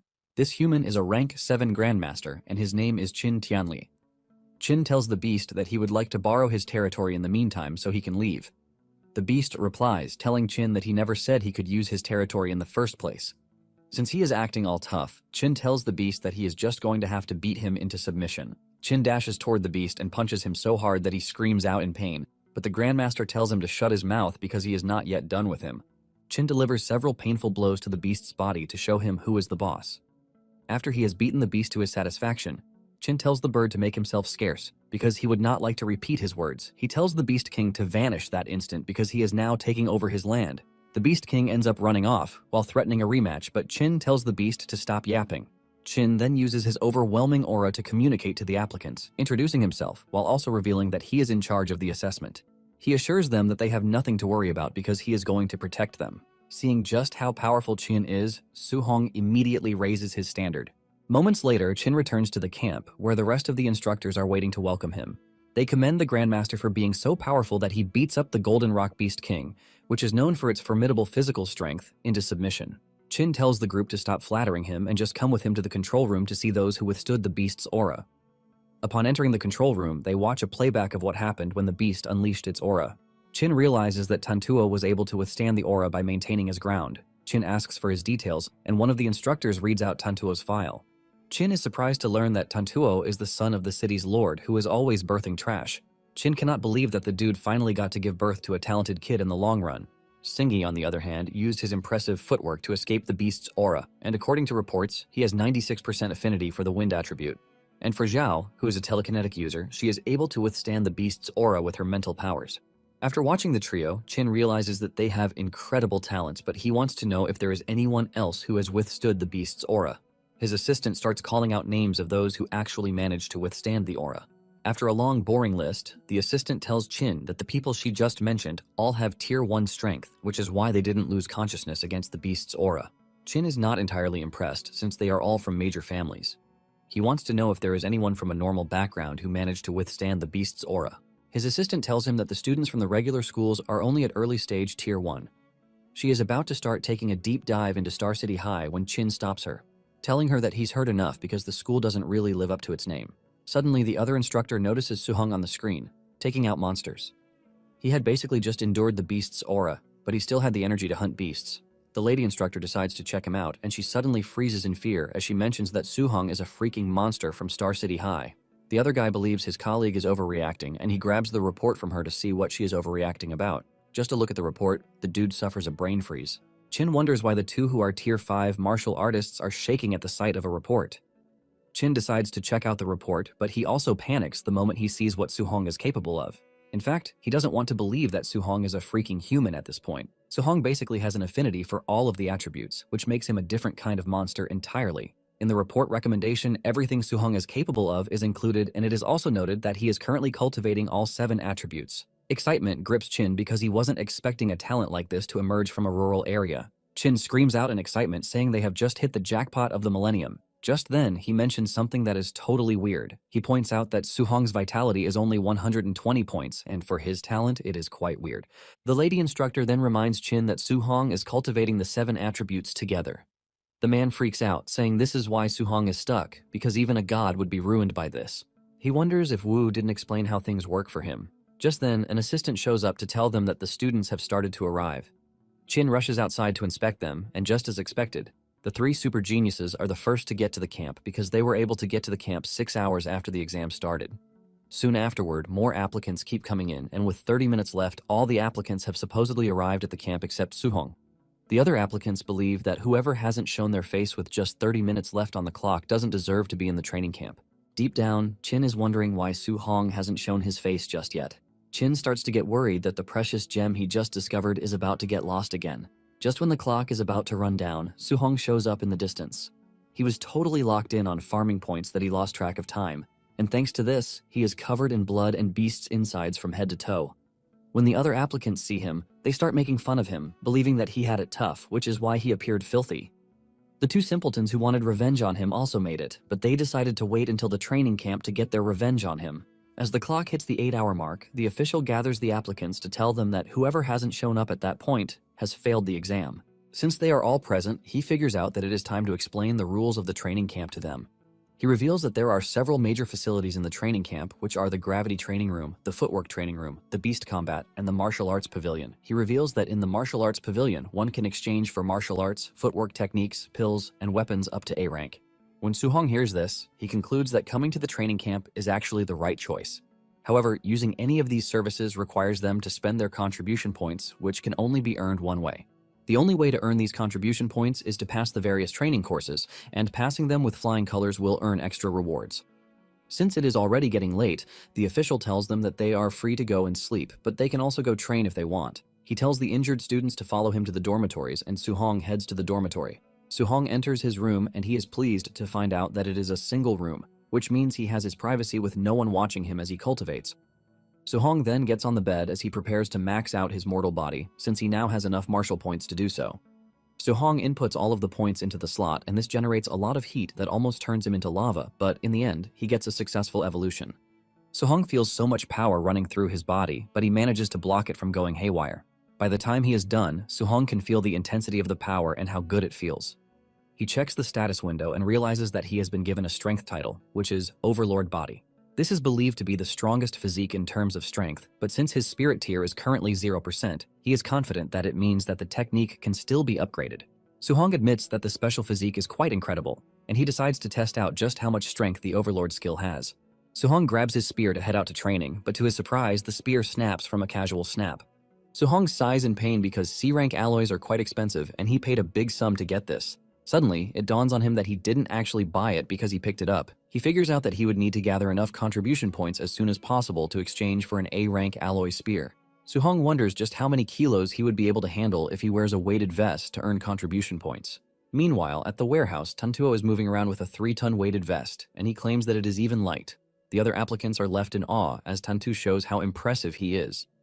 Basically, they have all the rights to be amazed because a normal Tier 1 martial artist can handle only a few hundred kilograms. Even Xiao and Xinghe admit that Tantuo's strength is something else.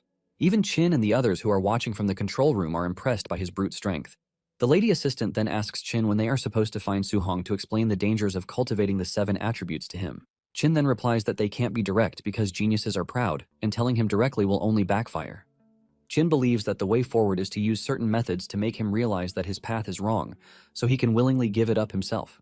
Qing then turns to the other guy, asking him if the other martial artists who will carry out the night raid have been assembled. The dude replies that it is going to take a bit more time because it is a bit of a tussle to assign personnel to match the varying combat strengths of the students. He reminds Qin that they just finished an assessment, and if they face a night raid immediately, they would definitely lose their cool. However, Qin tells the dude to arrange a late Tier 1 martial artist for Su-hong because he wants him to be completely crushed and defeated.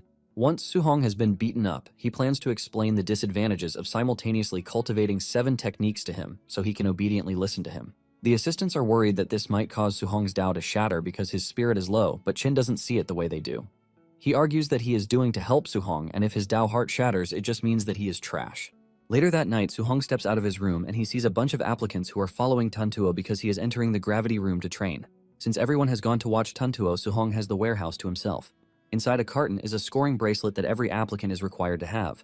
He picks one up and wears it before heading to where the weighted vests are located. He realizes that the heaviest vest in the room is rated 10 tons, leaving him shocked and completely blown away. He wonders what it is made of and who the hell would wear something like that. He tries to wear it, but realizes that it is too heavy for him. Even though he might be able to wear it, it is going to affect him drastically. Su-hong then proceeds to wear a 5-ton weighted vest, which seems very light on him.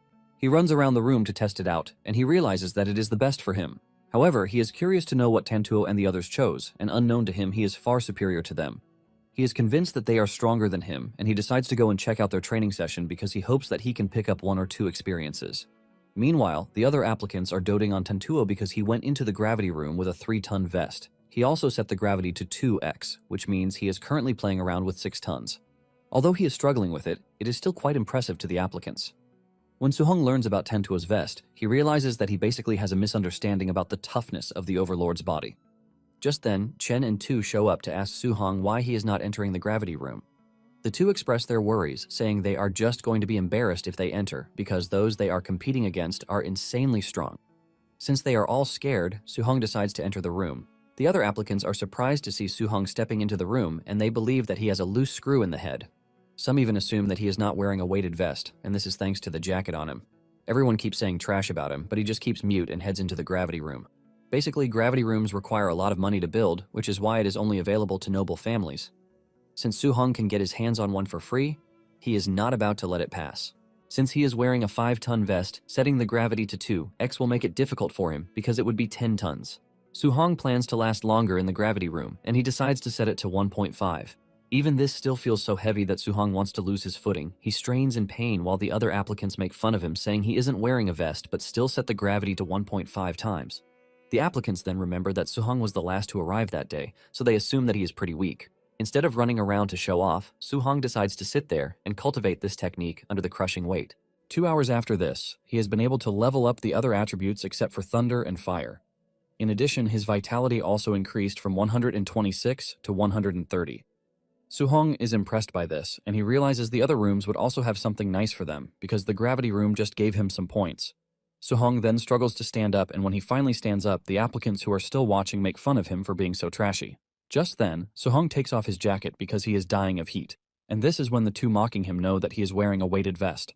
However, they still think he is a loser because there is no tag on the vest, which makes them believe that it is not more than 500 kilograms at most.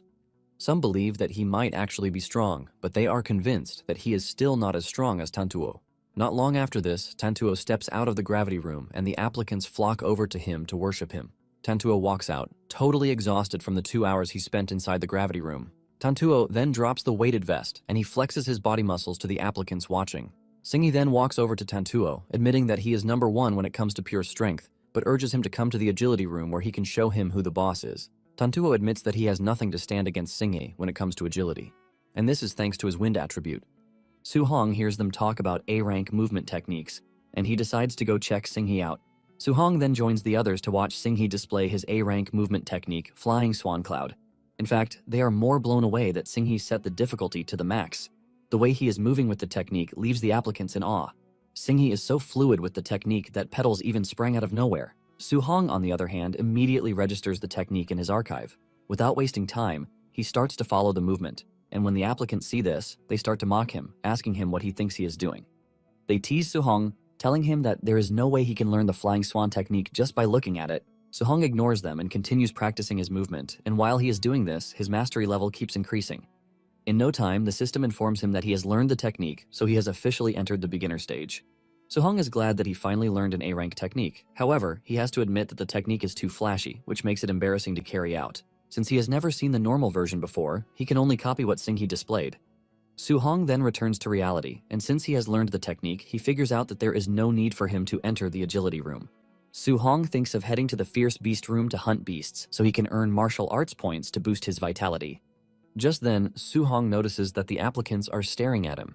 He turns around to hear them talk about how super flashy his moves are, and this is when he realizes that he might have actually done the technique in the same flashy way as Singhee.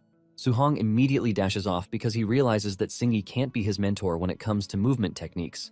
As he leaves the scene, he notices that someone might be following him, and he turns out to be right because the two Vendetta twins are still looking to teach him a lesson. Since he is heading to the fierce beast room, they plan to block the door and beat the crap out of him when he comes out. At the same time, Xiao and Tantuo appear to be challenging each other on who can kill the most beasts. Su-hong arrives there to find the two arguing, and since he has never seen a telekinesis user fight before, he decides to take a look before going to hunt his own fierce beasts. Xiao steps into the room, and to Su-hong's shock, she starts to float in the air. Since it is only a method that grandmasters possess, Su-hong realizes that being able to do this is due to the fact that she is a psychokinetic. As if this is not enough, Su-hong opens his mouth in shock when he sees Xiao take down monsters with light beams. One beast tries to launch a surprise attack on Xiao from behind, but she easily grabs the beast with her powers. With the beast in place, she cuts it down mercilessly with her light beams. Su-hong finally understands that the light beams are freaking daggers. With everything Su-hong has seen Xiao do, he finally understands why psychokinetic users are damn strong. Xiao runs into a giant python, and Xiao conjures a large light sword which she uses to split the snake in half by hurling it at the snake. This further leaves a mark of shock on Su-hong because he doesn't remember the girl holding a weapon before. In addition, he knows that such a big weapon would weigh a lot, which means she is able to do this because psychokinetics are crazy humans.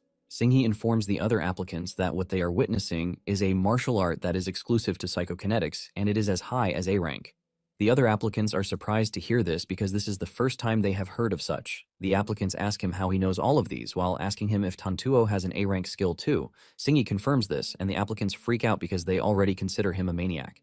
Since the geniuses all have high training techniques, Su-hong realizes that the training camp is packed with good martial arts. He is just glad that he came to the right place. Just then, Su-hong checks on Tantuo, but to his surprise, he is not using any martial arts while beating down monsters. Su-hong quickly realizes that the dude is not even ready to unveil his trump card. Nonetheless, he is confident that he is going to find a way to learn from Tantuo later. He is eager to be a psychokinetic, but his spiritual power is low. Since one needs a spiritual power of over 100 points, he realizes that he is still 73 short. With the amount of points that he needs for what he wants, Su-hong decides within himself that he is going to challenge the entire area, which is going to cause him to go on a killing spree. Su-hong then proceeds into the room, and his two vendetta stalkers decide to stay outside, waiting to teach him a lesson. However, their entire system goes haywire when they see the number of scary beasts that Su-hong wants to challenge himself with. The two assume that Su-hong has seriously lost his mind because challenging a dozen fierce beasts is asking for death. The two panic, and they start thinking of even getting an instructor to save Su-hong. However, to them, it is too late for Su-hong because they are convinced he is going to be torn to shreds by the monsters. Now in the beast's room, Su-hong teases the monsters, causing them to rush at him at the same time. Su-hong leaps backward to dodge the initial attack from the enemies before lunging toward them. He punches the monsters so hard that their insides are torn apart. The Vendetta twins are left speechless because Su-hong is tearing apart monsters that even mid-grade martial arts would find really hard to do. Just then, one of them notices that Su-hong is using a familiar footwork, and it then dawns on them that he has already copied Singhee's technique, which he is now using. The two stars are arguing because it is not possible for them. The two soon accept reality and realize that Su-hong is an insane talent to have been able to copy the technique at once. One of them immediately suggests that they forget about their vendetta mission, and his colleague doesn't even object to this. Suddenly the dude wants to rethink his decision, but his friend points to what Su-hong just did inside the training room. They stare into the distance to see that Su-hong has taken down all of the beasts in just a few minutes. Su-hong, on the other hand, is checking out the points that were given to him after defeating such high-level beasts.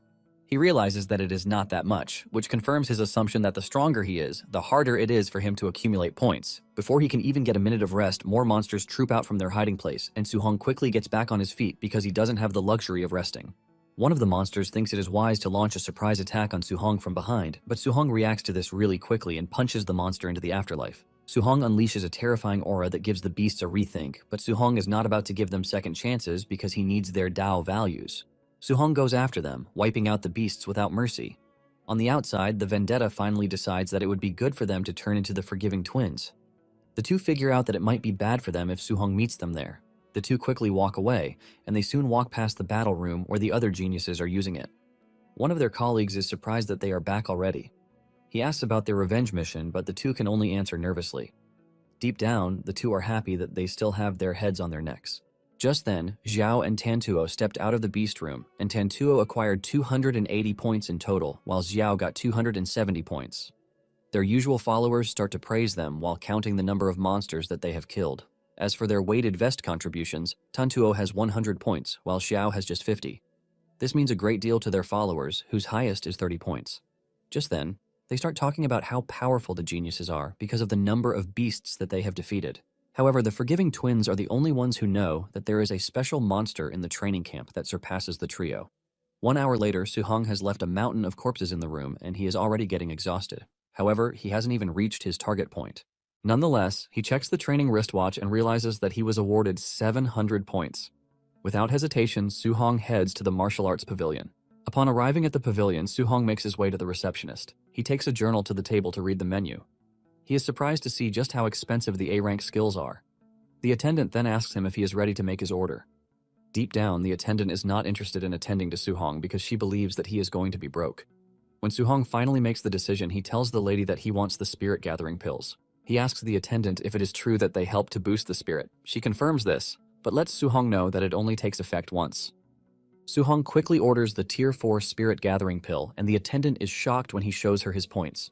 The attendant cannot believe her eyes, and just like a good girl that she is, she presents the pill to Su-hong. Su-hong thanks the lady and asks her if she has any alloy spears that he can buy. Su-hong ends up exhausting all of his points when he buys the bears. It turns out that the one Su-hong bought is the C-rank fire dual attribute spear. Su-hong then realizes that his stats have improved a bit, but he still needs Dao points for what he plans to do. Su-hong then opens the box given to him by the attendant to take out the pill sitting inside. He swallows the pill, and in no time he feels the changes in his body. With determination, he reveals that he is going to become a spirit master. With the pill's effect kicking into place, Su-hong can feel all the exhausted nerves in his body get soothed. In addition, his mind has become really clear, giving him the ability to sense everything going on around him. By the time the pill is done with its work, Su-hong is surprised to see that it actually boosted his spiritual power by 24 points. He calculates the martial points that he currently has and realizes that even if he uses all of them, he would still be 0.5% short of what he needs. To get the 0.5%, all he needs is 5 martial points, which is equivalent to 1 beast that is defeated. With this, Su-hong wishes that he had killed just 1 more beast. Nonetheless, he can't regret what is already gone, and he decides to rest so he can take care of it the next day.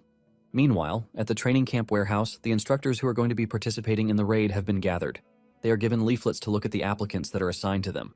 While others are getting assigned to the geniuses of the camp, one particular dude finds out that he is stuck with Su-hong, who has just 123 vitality points. Even his friends ask him why he was assigned someone who is as trashy as Su-hong.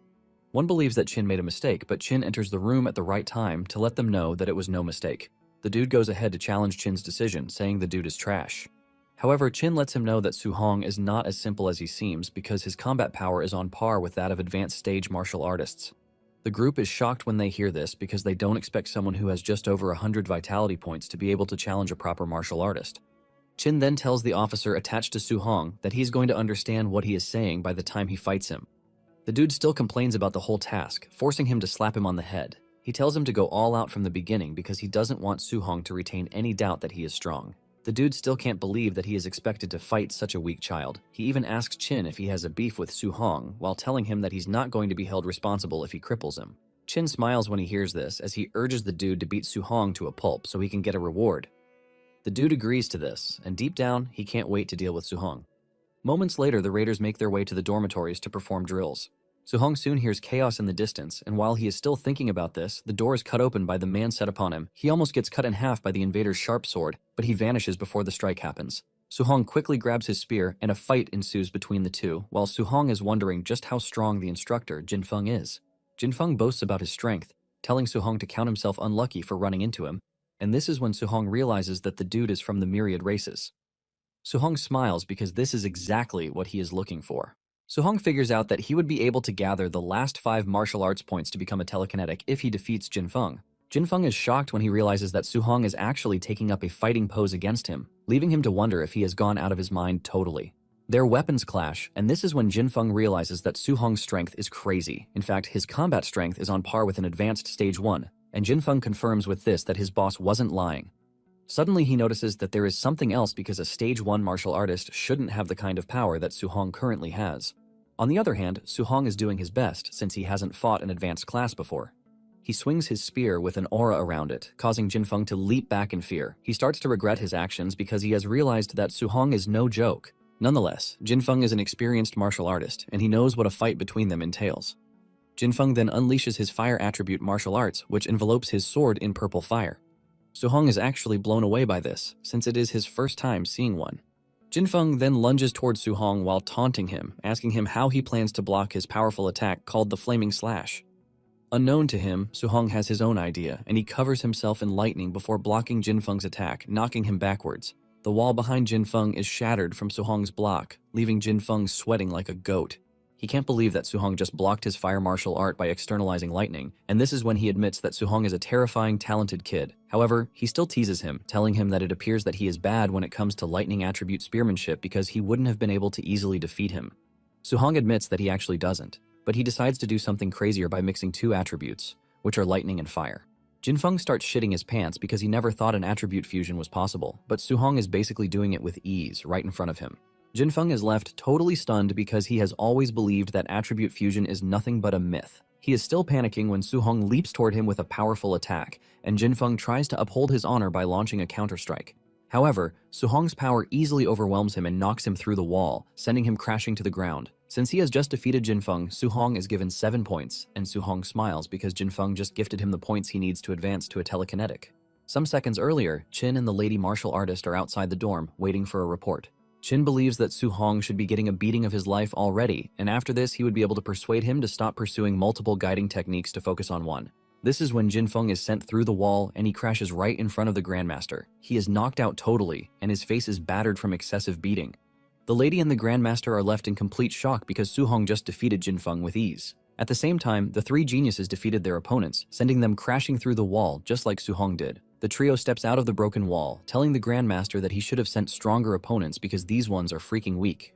Tantuo then notices that there are 4 defeated instructors on the ground, and the person who defeated the 4th one even finished faster than them.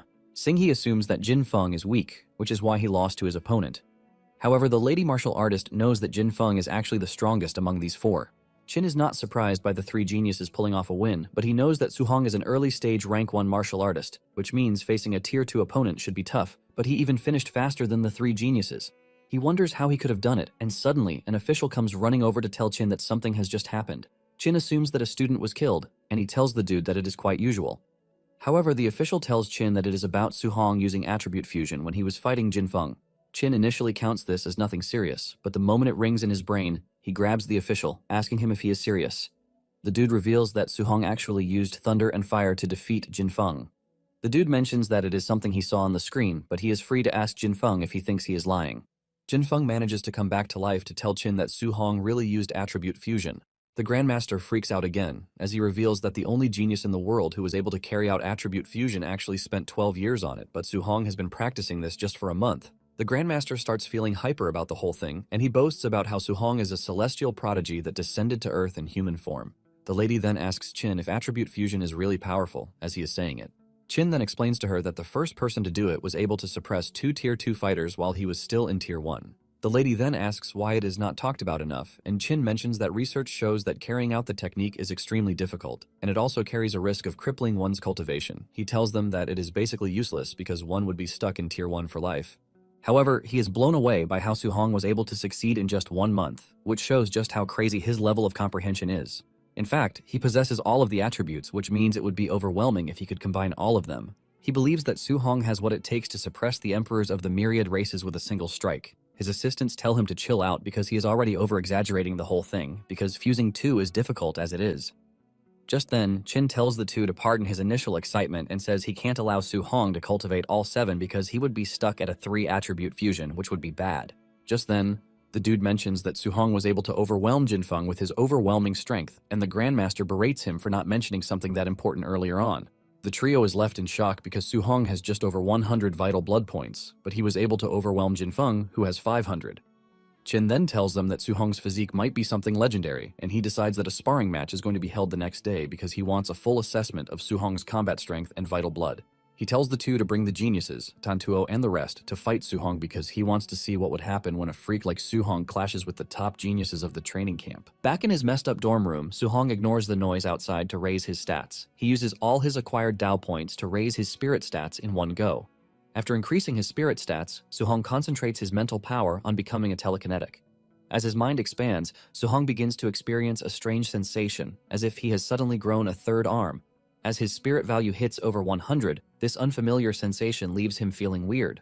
After the experience, Su-hong decides to test his new powers by slightly lifting his ruined bed, using telekinesis. Su-hong is excited when the experiment works on his first try, so he lifts multiple items in the room with the wave of his hand. Satisfied with the result, Su-hong looks forward to doing other cool things like walking on air and attacking with telekinesis just like Xiao. He also plans to find an opportunity to learn her A-rank telekinetic martial art and Tantuo's offensive A-rank martial art.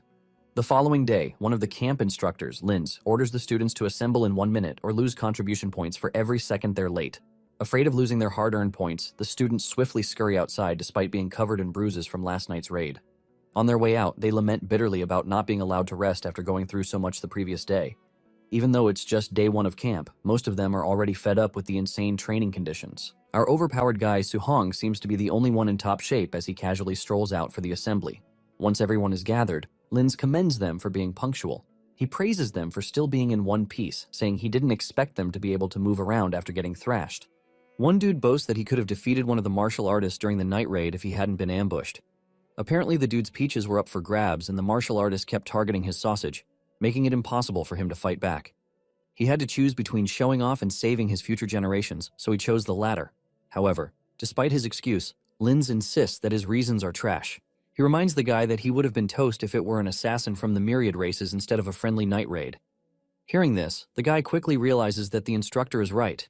His friend begins teasing him, branding him the nickname Boxer Bro Su-hong, who had been quietly listening to the conversation, also agrees with the instructor because reality doesn't care if one is ready or not. However, he agrees that it is reasonable for the students to be a bit cranky after the exhausting day they had on their first day in camp. The instructor then announces that he is giving them a chance to vent their grievances and show off their strength. He explains that they will be having a comprehensive test to measure everyone's vital blood, combat power, spirit, strength, speed, and mastery of martial arts. After the test, the students will engage in duels for their combat ranking. He also adds that the top 10 on the ranking will receive different amounts of contribution points every day. After the announcement, everyone turns their gaze to the powerful trio, Tantuo, Singe, and Xiao. They speculate that the trio must have the top 3 positions in the bag, therefore they decide to fight tooth and nail for the 4th to 10th place, since they can also get rewards. Su-hong, on the other hand, only looks forward to snagging first place because of the reward. He can't help but wonder what reward he can get for the first place. As the students chatter about the upcoming test, the instructor orders them to shut it and immediately follow him to take the test. A few moments later, they arrive at a warehouse arranged as their temporary testing ground with a Tier 2 combat power detector. While the students chatter on, Grandmaster Qin quietly observes Su-hong. He notes that Su-hong actively blends into the crowd without trying to stand out. Just then, some dude next to Su-hong notices Qin staring in their direction, and somehow figures Qin must be keeping an eye on him because of his non-existent talent. But Su-hong just stares at him like a clown, knowing the dude is just Delulu. This is because Su-hong knows that Qin is definitely watching him. A few minutes later, Qin addresses the crowd and lets them know that he has high hopes for them. He also raises the stakes by adding a bigger reward to what was previously promised. Qin announces that he will be rewarding an A-rank martial art or movement technique to the person with the highest overall score. Basically, the winner gets to choose one from several A-rank techniques. This revelation hypes up the crowd and also raises the difficulty because now Tantuo and his genius group will go all out. Just as they speculated, this news sparks Tantuo's interest because A-rank martial arts are very expensive. Even the top powerful families only have a few of them in their possession. Xiao is also interested in it because she gets to pick which one she wants. Xingyi, on the other hand, just wants to get his hands on a technique that can complement his soaring swan cloud movement technique. He plans to use it to prove to everyone that being fast is just as powerful as other combat techniques. At the same time, Suhong is excited to add another A-rank martial art to his growing list. He makes up his mind to go all out for first place in the comprehensive test. Meanwhile, Qin focuses his gaze on Suhong and looks forward to seeing how strong he is. Qin then calls Xingyi to start the test, and Zhao goes next while Tantuo takes the third spot. A chatter erupts in the hall because of this insane, powerful lineup, and no one wants to be the unlucky soul to take the fourth spot since they don't want to be embarrassed. After witnessing monstrous numbers from the powerful trio, the fourth person will surely be the laughingstock with their mediocre scores. Suddenly, Qin announces that Suhong will take the fourth spot, causing the hall to fall silent as all eyes turn to stare at him. This announcement convinces Suhong that Qin truly has his eyes on him. The crowd then begins mocking Suhong, remembering he was the same dude who came in last during the entrance assessment. Chen and Tu sympathize with Suhong for being unlucky and wonder if he offended Qin. The students continue to come up with different reasons why Suhong was chosen, but each reason is that they look down on him. However, the two dudes who have witnessed Suhong's true strength firsthand remain quiet. They can't wait for the crowd to be shocked speechless soon and swallow their words. As Xingyi takes the stage for his test, the instructor reminds him to test his physical combat power first before his martial arts combat power. Xingyi doesn't look forward to the first test because physical strength isn't his strongest suit. Still, he punches the combat power detector with everything he's got and his score hits a little over 4,000. A score considered crazy insane for someone who just claimed physical strength is his weakest suit. Everyone is shocked that Xingyi scored so high even without using martial arts. However, they agree that this score is indeed weak compared to his insane speed in the agility room. While everyone is excited about Xingyi's non-martial combat score, Suhong is only interested in his martial art technique. He reasons that Xingyi must have at least a B-rank martial art since his movement technique is A-rank. Suhong is excited about this and looks forward to copying it. Xingyi then unleashes his martial arts skill, the Cloud-Hidden Gale Fist, to deliver a powerful punch on the combat power detector. He hits a score of over 5,600, leaving the crowd completely stunned. Such a score is considered the standard for a Tier 2 martial artist, so it's surprising for Xingyi, a high-stage Tier 1, to possess it. While everyone else is talking about how amazing Xingyi is, Suhong successfully copies his B-rank wind attribute, Cloud-Hidden Gale Fist. Suhong is a bit disappointed that Xingyi's strength only slightly increased by 1,600, despite using a B-rank martial art. However, Xingyi is proud of himself, because this is considered a big deal for someone who doesn't rely on brute strength.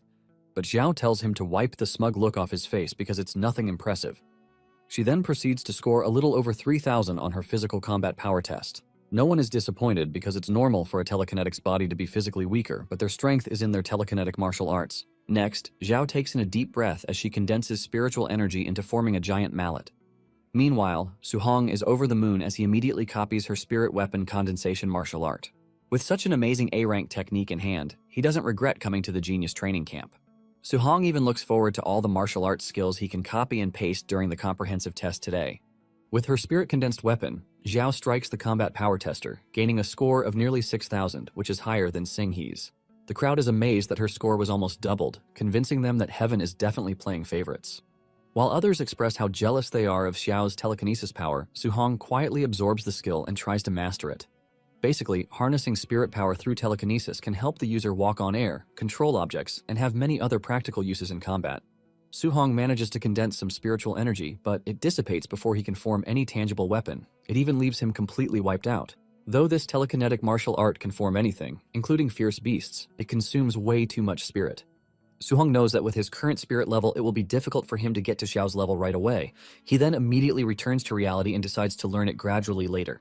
Since Tantuo is going up next, Suhong can't wait to see his offensive martial arts. Tantuo soon takes the stage and a loud chatter erupts among the students as they look forward to seeing the power of a real combat genius. Since he possesses the barbarian god physique, Tantuo's combat power is far more terrifying than anyone else, so the students feel he's definitely a shoo-in for first place. Suhong is also curious to know the difference between Tantuo's physique and his own overlord physique. Tantuo boasts about his power as he prepares to strike the combat power tester. When he finally unleashes the powerful punch, he scores above 5,000 and almost reaches Xingyi's martial arts combat score by 300. Qin commends him and Tantuo thanks the Grandmaster for the praise before announcing that he'll be using his martial arts next. Suhong is excited when he hears this and focuses intently on the demonstration. Tantuo then activates his fire attribute A-rank Bone Nether Flame Fist while Suhong copies it. Suhong recognizes it as the same one he saw in the martial arts pavilion that cost 2,800 contribution points. Tantuo then unleashes the punch and scores over 7,500 points, leaving the crowd stunned. Apparently, this combat power is on par with a Tier 2 mid-stage martial artist. And what makes it more amazing is that Tantuo's vital blood is around 350, which is considered low for such an insane combat power. Chin praises Tantuo and lets him know that his father would be proud. Apparently, Tantuo's father sired over a dozen offspring in his quest to produce a grandmaster. Tantuo thanks Chin for the high praise, after which Chin calls Suhong to the stage next. As Suhong walks up to the stage, people begin to gossip. Some complain that he looks too calm because he just doesn't care since he's bound to lose. When he finally steps onto the platform, Chin reminds him about the rules of the test, and without hesitation, Suhong prepares to deliver the first punch. He then takes a deep breath, and as his fist lunges forward, he vows to get the reward for first place. Suhong finally hits the combat tester, and just the pressure from the strike causes a huge wind to blow through the hall. He gains an outrageous score of over 6,500, leaving them speechless. Even Chin is shocked and quickly realizes he may have underestimated Suhong. Meanwhile, the crowd remains completely silent as they try to process what they just witnessed. When they finally come back to their senses, some of them begin to wonder if the machine is broken. Others point out that he came in dead last during the entrance assessment, so it makes no sense that he's suddenly acting like an overpowered monster. Even the so-called three geniuses of the camp are left questioning their existence. Singhi believes that Suhong must be hiding his real level, while Tantuo admits that he was too arrogant before. Suhong then breaks the silence as he asks Chin if he should continue the next test. Chin tells him to go ahead, and as he prepares to take the next punch, Suhong begins to quickly comprehend Tantuo's bone nether flame fist technique. He comprehends the skill even faster than Singhi's movement technique, convincing him that this one is perfect for his physique. While they wait for Suhong to make a move, the instructor Linza and Chin wonder how high he'll score with martial arts. Linz feels that Suhong might not do well because he comes from a poor family and can't afford any decent martial arts technique. However, after observing Suhong's current state, Chin believes that he's about to unleash a high-grade martial arts. Meanwhile, Suhong finally masters the bone nether flame fist to beginner level in less than a minute. As he tests the flame on his fist, everyone is surprised that it's the same one Tantuo used previously. They wonder how a broke dude like Suhong knows the same A-rank martial arts their idol uses. Meanwhile, Suhong prepares to test what a powerful offensive high-grade martial art feels like. As he takes a powerful swing and punches the combat power tester, the pressure from the strike almost sweeps the crowd off their feet. The resulting punch even causes a huge wave of dust to cover the room. When the dust finally settles, everyone is left stunned as Suhong scores a little over 9,000. And this score is considered the standard for a Tier 2 high-stage martial artist, while Suhong is only a Tier 1 early stage. Linz finds this ridiculous because Suhong has such a low vital blood value. Chin even admits that Suhong is truly a one-of-a-kind monster. Singhi refuses to believe what he just witnessed, while Xiao mentions that Suhong's vital blood value must be over 500, since that is the standard for a Tier 2 high-stage martial artist. Hearing this, Tantuo decides to accept his L like a king since his own vital blood isn't up to 400. However, the next moment, a shockwave hits them when they realize that Suhong's vital blood is only at a measly 137. No one wants to believe such an absurd thing and would rather believe that the machine is broken. Someone even mentions that Suhong's score must be missing an extra 0 at the end, because there is no way the combat power of someone with such terrible stats is at the same level as a Tier 2 high-stage martial artist. Chin quietly observes Suhong as he steps out of the vital blood detector. He then announces that they'll begin the combat ranking tournament. He explains that it will be based on a challenge system, and anyone can freely pick an opponent to challenge. However, the winner of the tournament will be the person no one dares to challenge. The moment Chin finishes explaining the rules, Singhe immediately challenges Suhong. Singhe only challenged Suhong because of his low vital blood and believes he can win with his movement techniques. Since he has more vital blood, Singhe plans to dodge Suhong's attacks and exhaust him out of the duel. He is convinced that all Suhong has is brute force thanks to his combat power. Chin immediately turns down his request and informs the trio that they will be attacking Suhong together. The trio smugly rejects the offer, fearing they might cripple Suhong, and they feel Chin is giving Suhong more credit than he deserves. Chin then asks Suhong for his opinion, and Suhong casually accepts the challenge, annoying them even more. Especially Singhi, who believes he can just make Suhong dizzy by running him into the ground with a movement technique. A few moments later, Suhong tells the trio to come at him, and without hesitation they charge forward, preparing to take him out in one strike. Singhi, overly confident, even closes his eyes as he fantasizes sneaking up on Suhong while he's distracted with the other two. He's convinced that with his flying swan cloud step technique, Suhong will not be able to react in time. Unbeknownst to him, he's about to be thrashed by Suhong, and at that moment Xiao and Tantuo try to call him back to reality. But by the time he opens his eyes, Singhe is unable to react in time, and Suhong is already close. As he prepares to strike Singhe, Suhong bids him farewell, but just as he's about to strike, Suhong's fist is turned away, giving Singhe time to escape. It turns out Xiao used telekinesis to stop Su-hong. Sing-hye then thanks her for helping him and warns the others to be careful of Su-hong's speed. Meanwhile, Su-hong is still recovering from being controlled against his will by Xiao's telekinesis. He glances at her and decides to take her out first, since she's an uncontrollable variable. Using Sing-hye's flying swan technique, Su-hong swiftly charges towards Xiao, leaving her puzzled. Even Sing-hye is shocked and wonders how Su-hong knows this since he's supposed to be a fire attribute user. Tantuo lets them know that Su-hong must possess dual attributes and orders them to stop him from advancing. He decides to go on the offensive with his bone nether flame fist and tells Xiao to use spirit control on Su-hong to stall for time. As Tantuo is about to strike, Su-hong prepares to use the same fist technique to counter the attack. But Xiao suddenly uses spirit control to freeze him on the spot. Su-hong tries to break free but realizes it's harder than he expected. While he struggles, Sing-hye sneaks up from behind with a kick. Seeing him trapped, Qin feels it might be too soon for him to go up against three, especially with Xiao's ability to mind control an opponent. Once a person is controlled, they have to force their way out with physical strength or resist with their own spirit power. And Su-hong's spirit power is currently non-existent. Qin also believes that Su-hong's physical strength is still too weak to break free from Xiao's influence. While everyone else speculates negatively about Su-hong's fate, Qin catches him smiling. Just as Tantuo and Sing-hye are about to close in, Su-hong shockingly breaks free from Xiao's spirit control with force. The shockwave from it pushes Xiao back, making her cough up blood. After handling the mind control diva, Su-hong grabs Tantuo's fist and Sing-hye's foot, blocking their attack. The crowd is stunned that Su-hong stopped three powerful attacks simply by relying on his physical strength. This makes them conclude that he's definitely some kind of insane humanoid beast. The moment Su-hong properly secures Tantuo by the hand and Sing-hye by his ankle, he swings them violently in the air, making them gasp for air. After swinging them to his heart's content, Su-hong proceeds to wipe the floor clean with them, smashing them into the ground several times. As Sing-hye and Tantuo's spirits begin to vacate their bodies, the crowd stares at the brutal sight, completely speechless. But Su-hong refuses to stop and continues to smash them into the ground, leaving them half dead. Satisfied with the result, he soon stops, and just then, his eyes land on Xiao, who has been frozen in place the whole time. Before Su-hong can make a move, Xiao hurriedly taps out, begging him to stay away from her. Just like that, the underdog no one expected to win successfully defeats the so-called strongest geniuses, leaving everyone in shock. They can't believe Su-hong actually won and single-handedly defeated the powerful trio. A few minutes later, Qin orders the students to quiet down before asking if anyone wants to challenge Su-hong.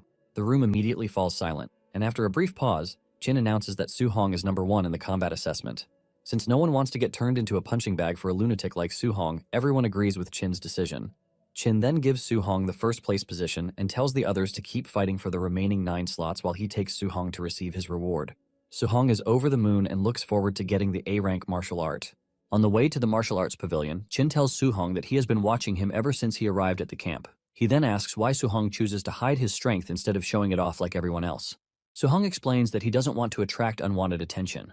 Without a powerful backer or any real influence, standing out would only make him a target. Qin finds the answer amusing and praises him for his caution and intelligence. He then reveals that the combat tournament was arranged specifically for Su-hong because he needed a legitimate excuse to secure more resources for Su-hong.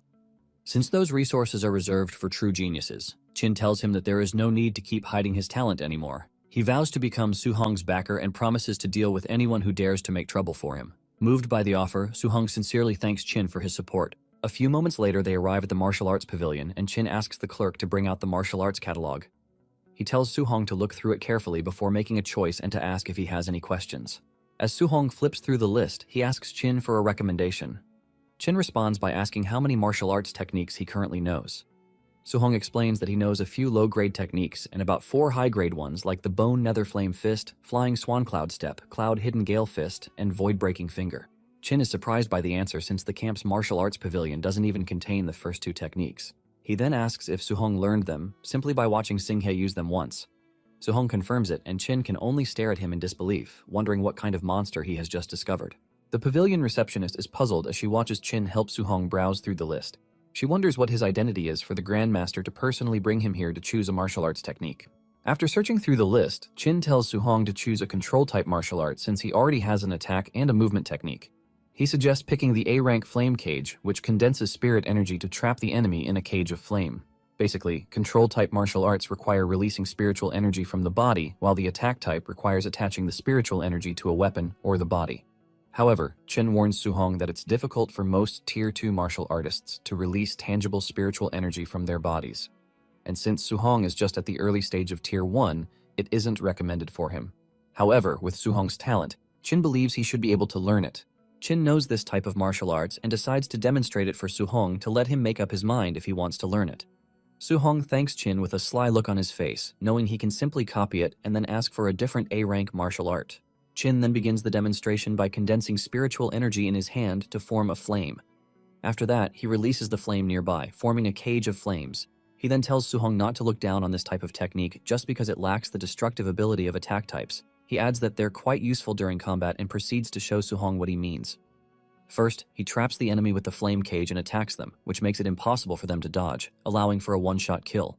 Su-hong learns that the only downside of control-type martial arts is maintaining the flame cage while launching attacks at the same time. Chin tells him to focus on just the flame cage since attacking at the same time is beyond his level.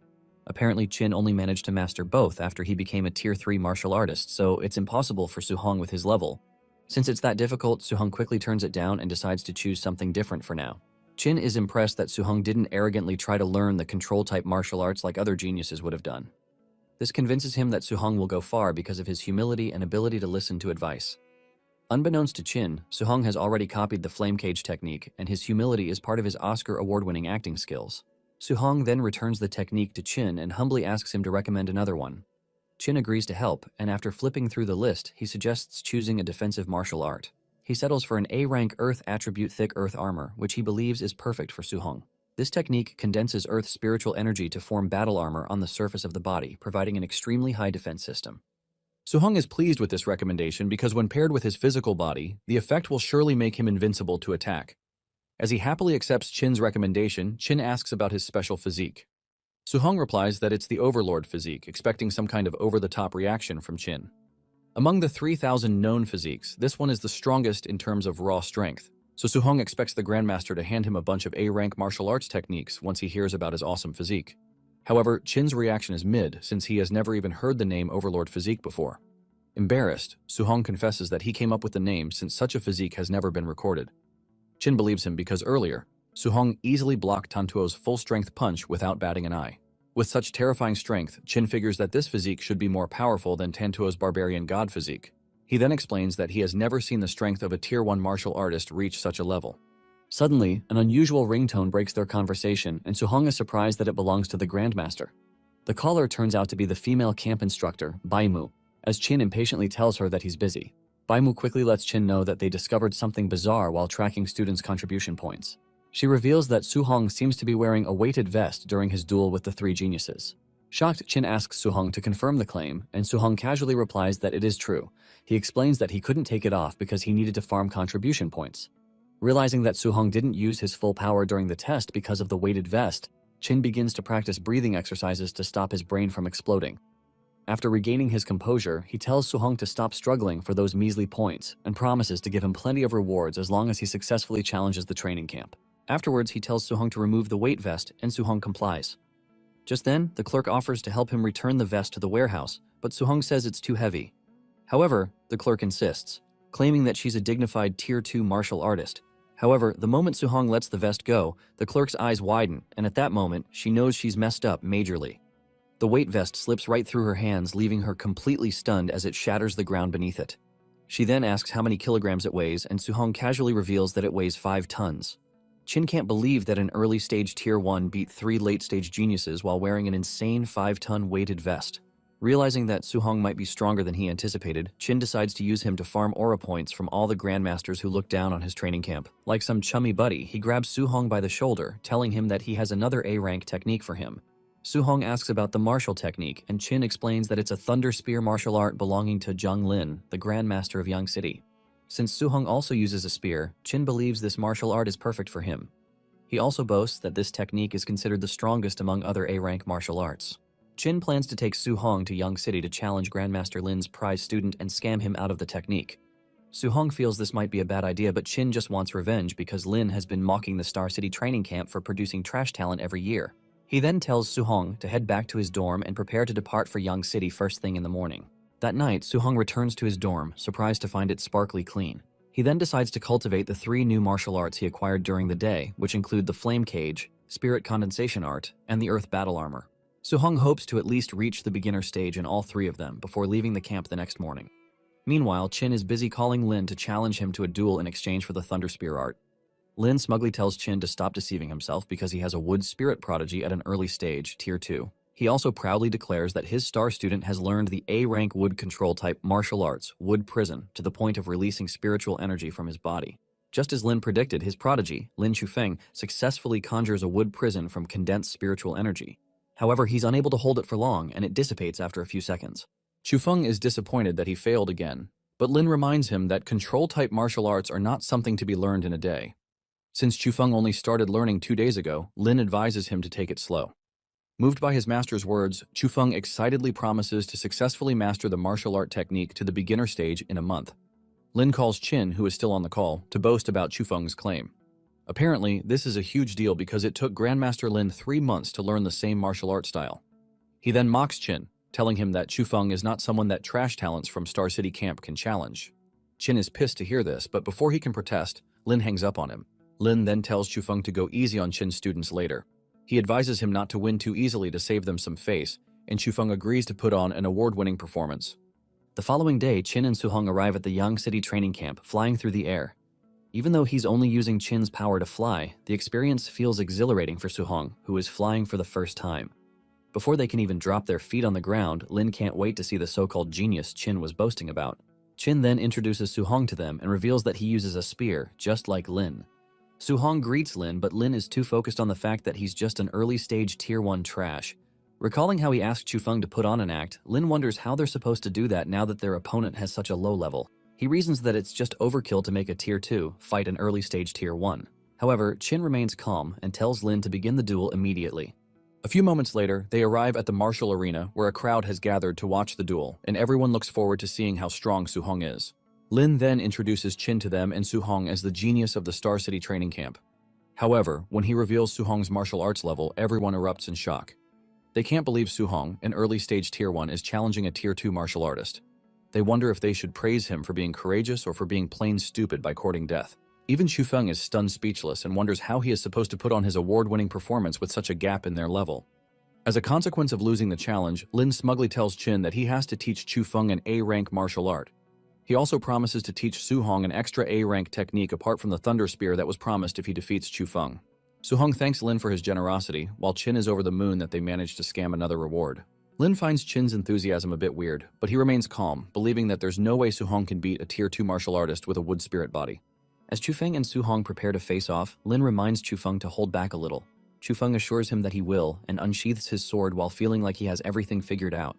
Underestimating his opponents, Chufeng tries to figure out how to put on a good show without badly injuring Suhong with a single strike. He tells Suhong to draw his spear, but Suhong casually says he doesn't need it for now.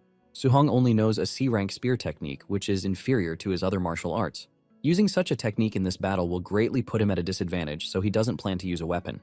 However, Chufeng is pissed and misunderstands Suhong's reason as sheer arrogance. He immediately charges forward to attack him while Suhong remains calm and continues to stretch his arm with no care in the world. Just as Chufeng is about to strike him, Suhong effortlessly dodges the attack, using the flying swan cloud step to appear behind him. Chufeng is taken aback that Suhong actually possesses a wind attribute A-rank movement skill, but this only makes things more interesting for him, and he charges towards Suhong again, believing that movement skills are useless against a wood spirit prodigy like himself. He then activates the wood prison and manages to trap Suhong from moving. Suhong is a bit impressed that Chufeng possesses a control-type martial art since they're considered too difficult to learn. But even that can't keep him trapped, as he plans to forcibly break free from it using his physical strength. However, before he can make a move, Chufeng's wood prison instantly dissipates, leaving Suhong utterly disappointed. But those few seconds of distraction are enough for Chufeng to try to sneak attack him. Before Chufeng can land his strike, Suhong catches sight of him and swiftly prepares to strike back with the cloud-hidden Gale Fist. Seeing that Suhong's punch is moving in too fast for him to dodge, Chufeng decides to block it using a wood shield. Unfortunately, Suhong punches right through the shield, leaving Chufeng completely stunned, and before he can react, the punch throws him off, making him regret the life decision that brought him up to this point. He finally admits that Suhong's strength is more monstrous than he anticipated. Even the spectators are amazed that a Tier 1 dude destroyed a defensive A-rank Tier 2 martial art. They conclude that Suhong's strength probably surpasses that of a vicious beast. Meanwhile, Chin is having the time of his life as he teases Lin about the match.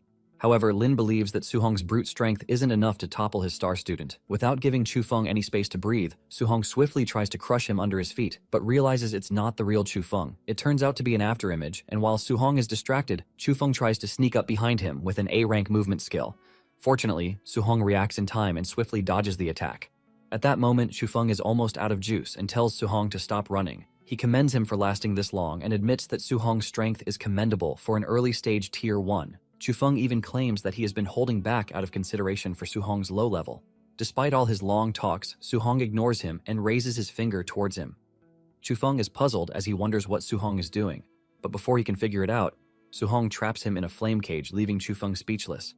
He can't believe that Su-hong also possesses a control-type martial art with his low level. Believing that Su-hong cannot maintain the cage for long, Xu-feng plans to wait for it to collapse before making a move. Meanwhile, Lin is finally convinced that Su-hong's talent is insane, while Qin is just as shocked as he is. Seeing the expression on Qin's face, Lin calls him out for pretending, believing that Qin must have taught Su-hong the flame cage skill. Unbeknownst to him, Qin is equally confused because he only showed Su-hong that skill once.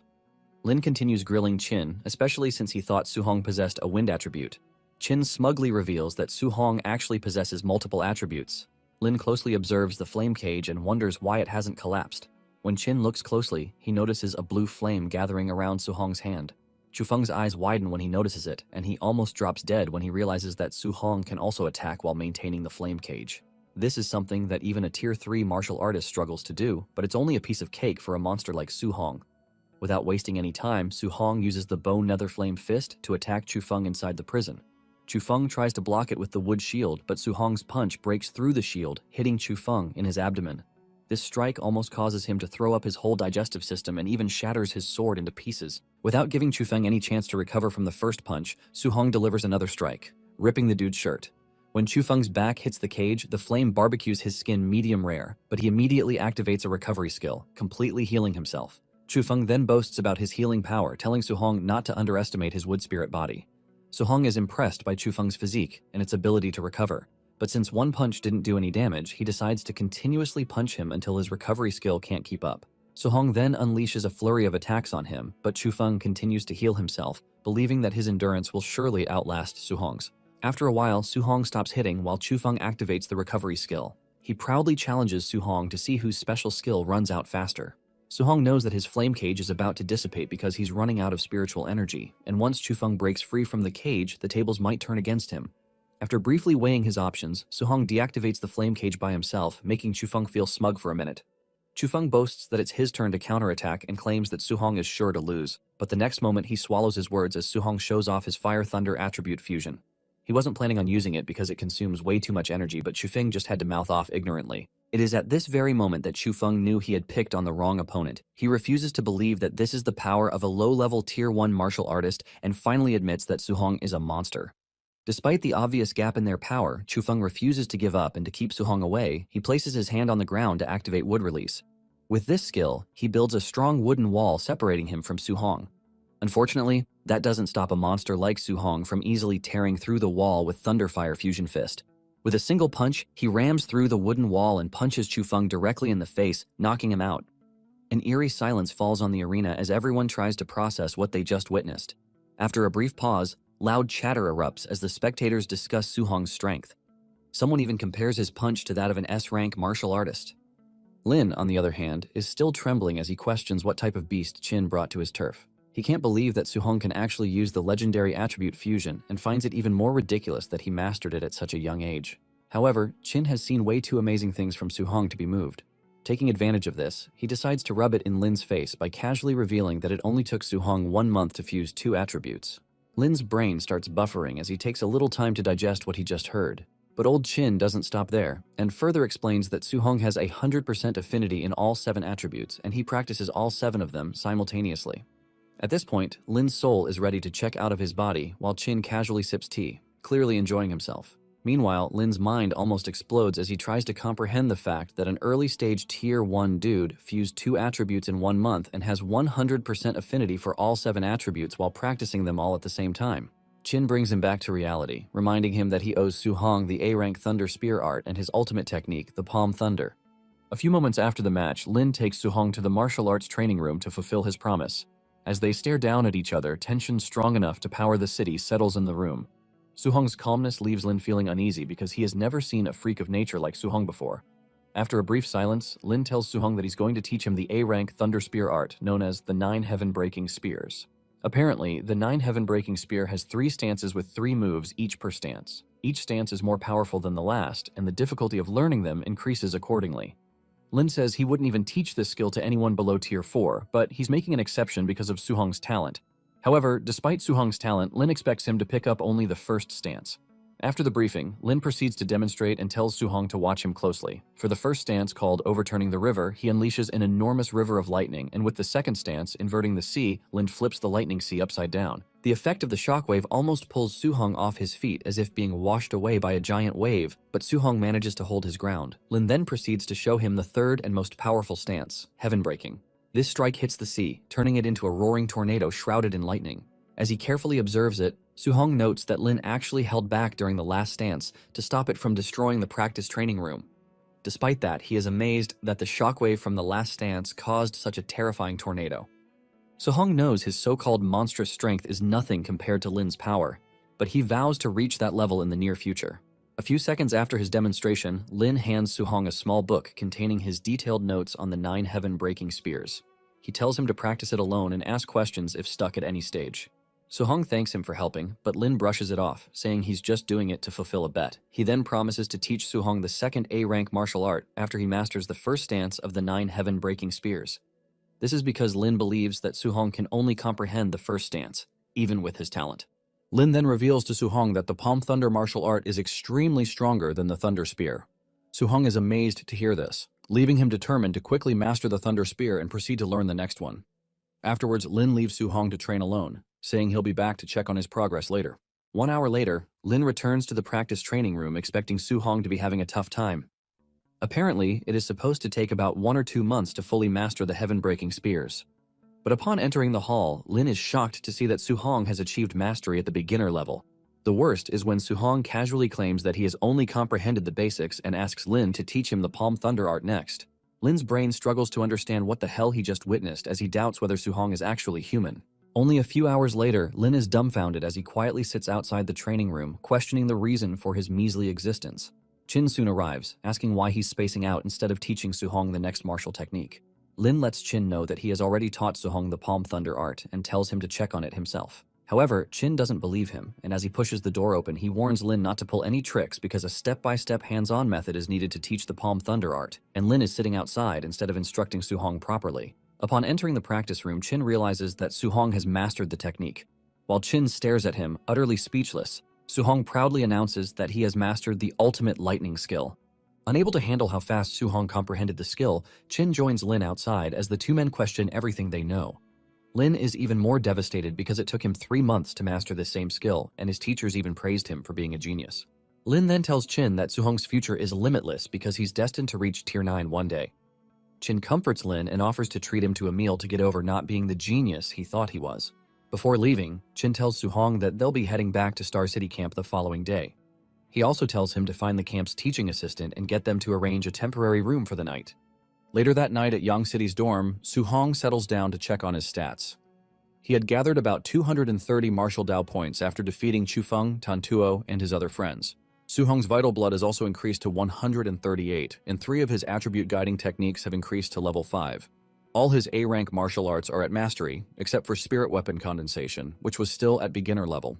Since his vital blood is still low, Su-hong considers upgrading it a bit and using the rest of the points to upgrade his spirit, physique, and martial arts. However, after pondering for a while, he decides not to split the points because it is not enough to make any major splash on his stats. He then settles for only upgrading his vital blood, and after the upgrade, Su-hong's vital blood increases to 161 points. Su-hong's next priority is getting more martial Dao points, but after he beat up the so-called 3 geniuses, no one will dare spar with him again. Now his only option is to keep farming points in the beast room, even though it is a bit slow. Elsewhere, Lin is having a drinking spree with Chin while lamenting about how Chin cheated him out of 2 A-rank martial arts. Chin is already fed up because he has heard this over 100 times already. Just then, the teaching assistant barges into the room to remind Lin about the scheduled night raid. Lin gives him the go-ahead, reminding him not to go easy on the students. Without hesitation, the assistant immediately calls someone and orders them to start the night raid as instructed by Lin. But when Chin reminds Lin that Su-hong is temporarily staying at the dorms, Lin realizes he may have messed up. He hurriedly tells the assistant to postpone the raid, but it's too late as the man lets him know that the night raid has already begun. Meanwhile, outside the dormitory building, several top-tier martial artists gather to carry out the night raid. Among them is Jinfeng, who was beaten to a pulp by Suhong back in Star City training camp, and his brother Jinlong. Jinfeng wonders why his brother, a high-grade Tier 2 martial artist, is participating in a night raid. Jinlong explains that Lin specifically called him in to test Chufeng's ability. However, Jinlong feels it's a bit overkill to have him handle a puny early-stage Tier 2 wood spirit. Watching his brother boast, Jinfeng can't help but feel a sense of déjà vu. Jinlong then teases Jinfeng about getting his peaches kicked during the night raid in Star City camp. Embarrassed, Jinfeng tries to argue that he was only defeated because he underestimated the opponent. He swears that he will definitely win if given another chance to redeem himself. Jinlong reminds him that it's nothing to be proud of for a Tier 2 martial artist to beat someone at the Tier 1 level. Jinfeng then warns his brother not to be like him and underestimate his opponent. He reminds Jinlong that the wood spirit body is considerably powerful and advises him to be careful, but Jinlong laughs it off, claiming he can never mess up such a simple thing. A few moments later, the raiders cover their faces with masks, and at the commander's prompt, they charge into the dormitories like assassins. The next second, screams echo from different parts of the dormitories, drawing Suhong's attention. Just in front of his door, one of the raiders attacks some dude who is on a clothing budget. During the commotion, the raider notices Suhong and tries to attack him, but Suhong jabs him under the jaw, knocking him into the roof of his dorm. Suhong tells the dude to ask questions next time before acting rashly, since he's not even a member of this training camp. Suddenly, he gets an idea of how to take advantage of the night raid. Since the raiders are in disguise, Suhong plans to dress up as one of them and farm martial Dao points by defeating the students. Even though he knows this is a terribly mischievous idea, Suhong can't help but be thrilled to play the bad guy. A few minutes later, he steals the dude's clothes, including his underwear. He even plans to knock him out, but before he can do so, another raider rushes in to help. Suhong first signals his victim to shut up before preparing to knock the new raider out. The raider protests, reminding Suhong that he's the commander in charge of the night raid. But despite his explanation, Suhong still punches the guy into a wall, leaving the clothesless dude stunned. The dude is confused as he wonders whether the raiders are about to start an internal war between themselves. A few minutes later, Suhong bolts out of the room, excited about farming his precious points. Meanwhile, the clothesless dude watches him leave, puzzled that Suhong didn't knock him out as planned. Out in the corridor, Suhong makes up his mind to go all out since the raiders are high tier, so there's no need for him to hold back his power. A few moments later, he runs into several raiders and effortlessly beats them up, including a few students. At this point, some of the raiders realize that there's a mole amongst them, but Suhong continues to wreak havoc until he clears out the first floor.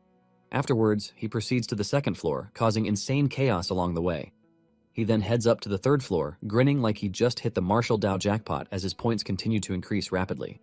On the third floor, he finds a group of raiders watching an active fight between Chufeng and Jinlong. They are impressed that Chufeng was able to hold out against Jinlong for so long despite the gap in their levels.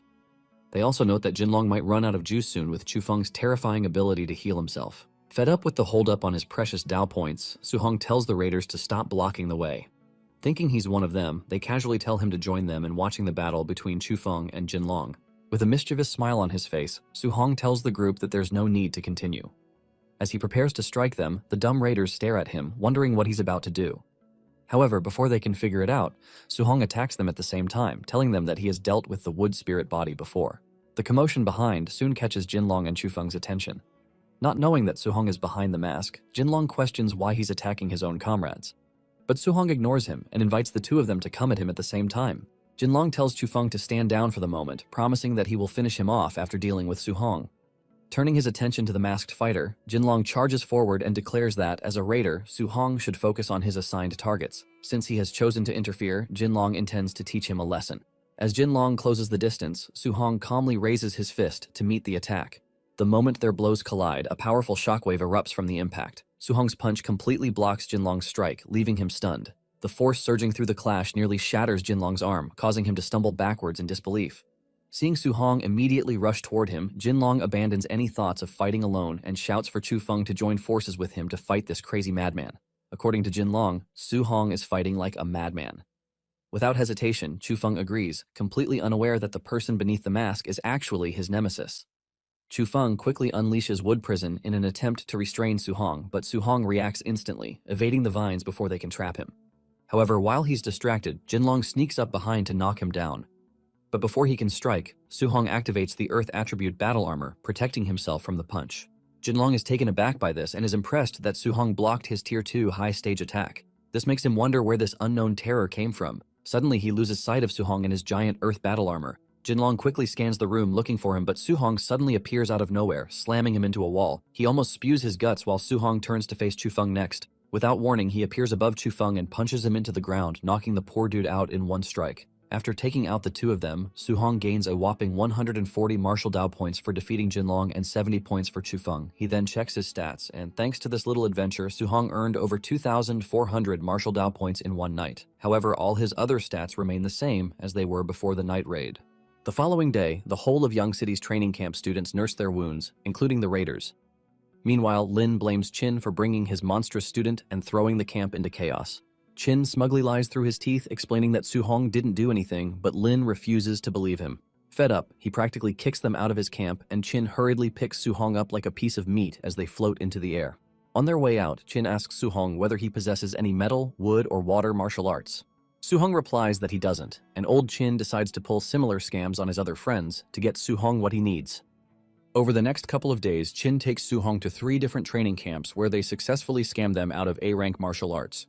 Su-hong easily defeats their so-called prodigy, earning Qin some scolding from the Grandmaster. Using the same scamming technique, Su-hong successfully won 3 new A-rank techniques.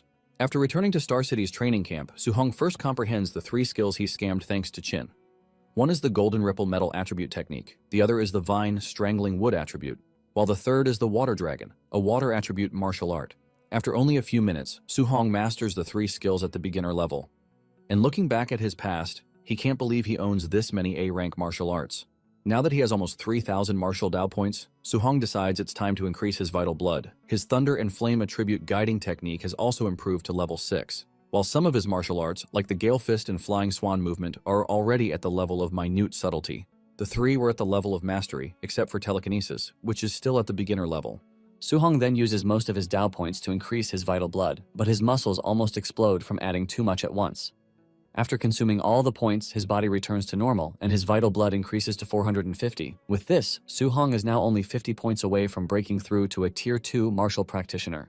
Now that he has only 100 martial Dao points remaining, Su-hong tries to figure out where to use them. He considers using it to strengthen his spirit or his overlord physique. After thinking about it for a few minutes, he decides to use it on his overlord physique. However, Su-hong is instantly disappointed as 100 martial Dao points only add 0.1% to the overlord's body. Realizing his physique is too hard to level up, Su-hong decides to leave it as it is for the time being. He then hurries out, determined to focus all his strength on breaking through to a Tier 2 martial practitioner. He plans to head to the Fierce Beast Room to farm some martial Dao points for his breakthrough. Upon opening the door, Su-hong runs into Qin, who immediately asks him whether he has a healing martial art. Hearing this, Su-hong immediately knows that Qin is up to no good and plans to scam another old dude out of his healing technique. Just as Su-hong thought, Qin takes him to Hang City training camp to join their special wilderness training. At the training arena, the Grand Master, Wang Qinshan, announces that the students must survive in the 10,000 Demon Mountain range for 7 days without any supplies. Su-hong is amazed by the extreme difficulty of the Hang City training camp, and apparently they can only gain contribution points by defeating fierce beasts at the same level or above their own. Since Hang City is located in the provincial capital, it is expected that their camp is full of actual geniuses. Hence, the difficulty of their training far exceeds that of Star City training camp, which at this point is considered a piece of cake. After the announcement, Qinshan orders the camp to move out, and without hesitation, the students leap into the mountains. Once they leave, Qinshan asks Qin if he still dares to bet, knowing that Su-hong hasn't even reached Tier 2. Qin assures him that he's confident before restating the terms of their bet. If Su-hong wins, Qinshan has to teach him an A-rank healing martial art. However, if he loses, Qin promises to teach an A-rank martial art to as many students who beat Su-hong. Qinshan reminds him that half of the students in Hang City camp are at Tier 2 and wonders if Qin can teach them all. Wanting to save him some face, Qinshan tells him to forget about the bet and just let Su-hong experience the terror of the beasts in the 10,000 Demon Mountain range. Qin is worried when he learns that the beasts are from the Myriad Race's demon cult, but Qinshan assures him that they're just low-level Tier 2 and Tier 3.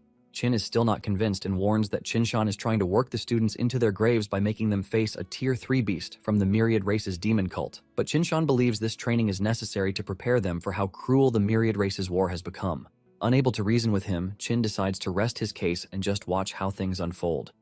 He quietly hopes for Su-hong to focus on coming back alive instead of fighting for first place. Meanwhile, Qin's fears prove unfounded as Su-hong wreaks havoc throughout the 10,000 Demon Mountains. Using the first stance of the 9 Heavens Breaking Spear, he cuts down hordes of ferocious beasts with ease. He then unleashes the wood attribute martial art, Vine Strangling, effortlessly tearing a massive serpent beast to pieces. By nightfall, Su-hong faces off against a giant tiger beast and defeats it using the water attribute martial art, Water Dragon. Although impressed by the power of his newly learned techniques, he realizes they consume a tremendous amount of internal spiritual energy, preventing him from using them continuously in battle.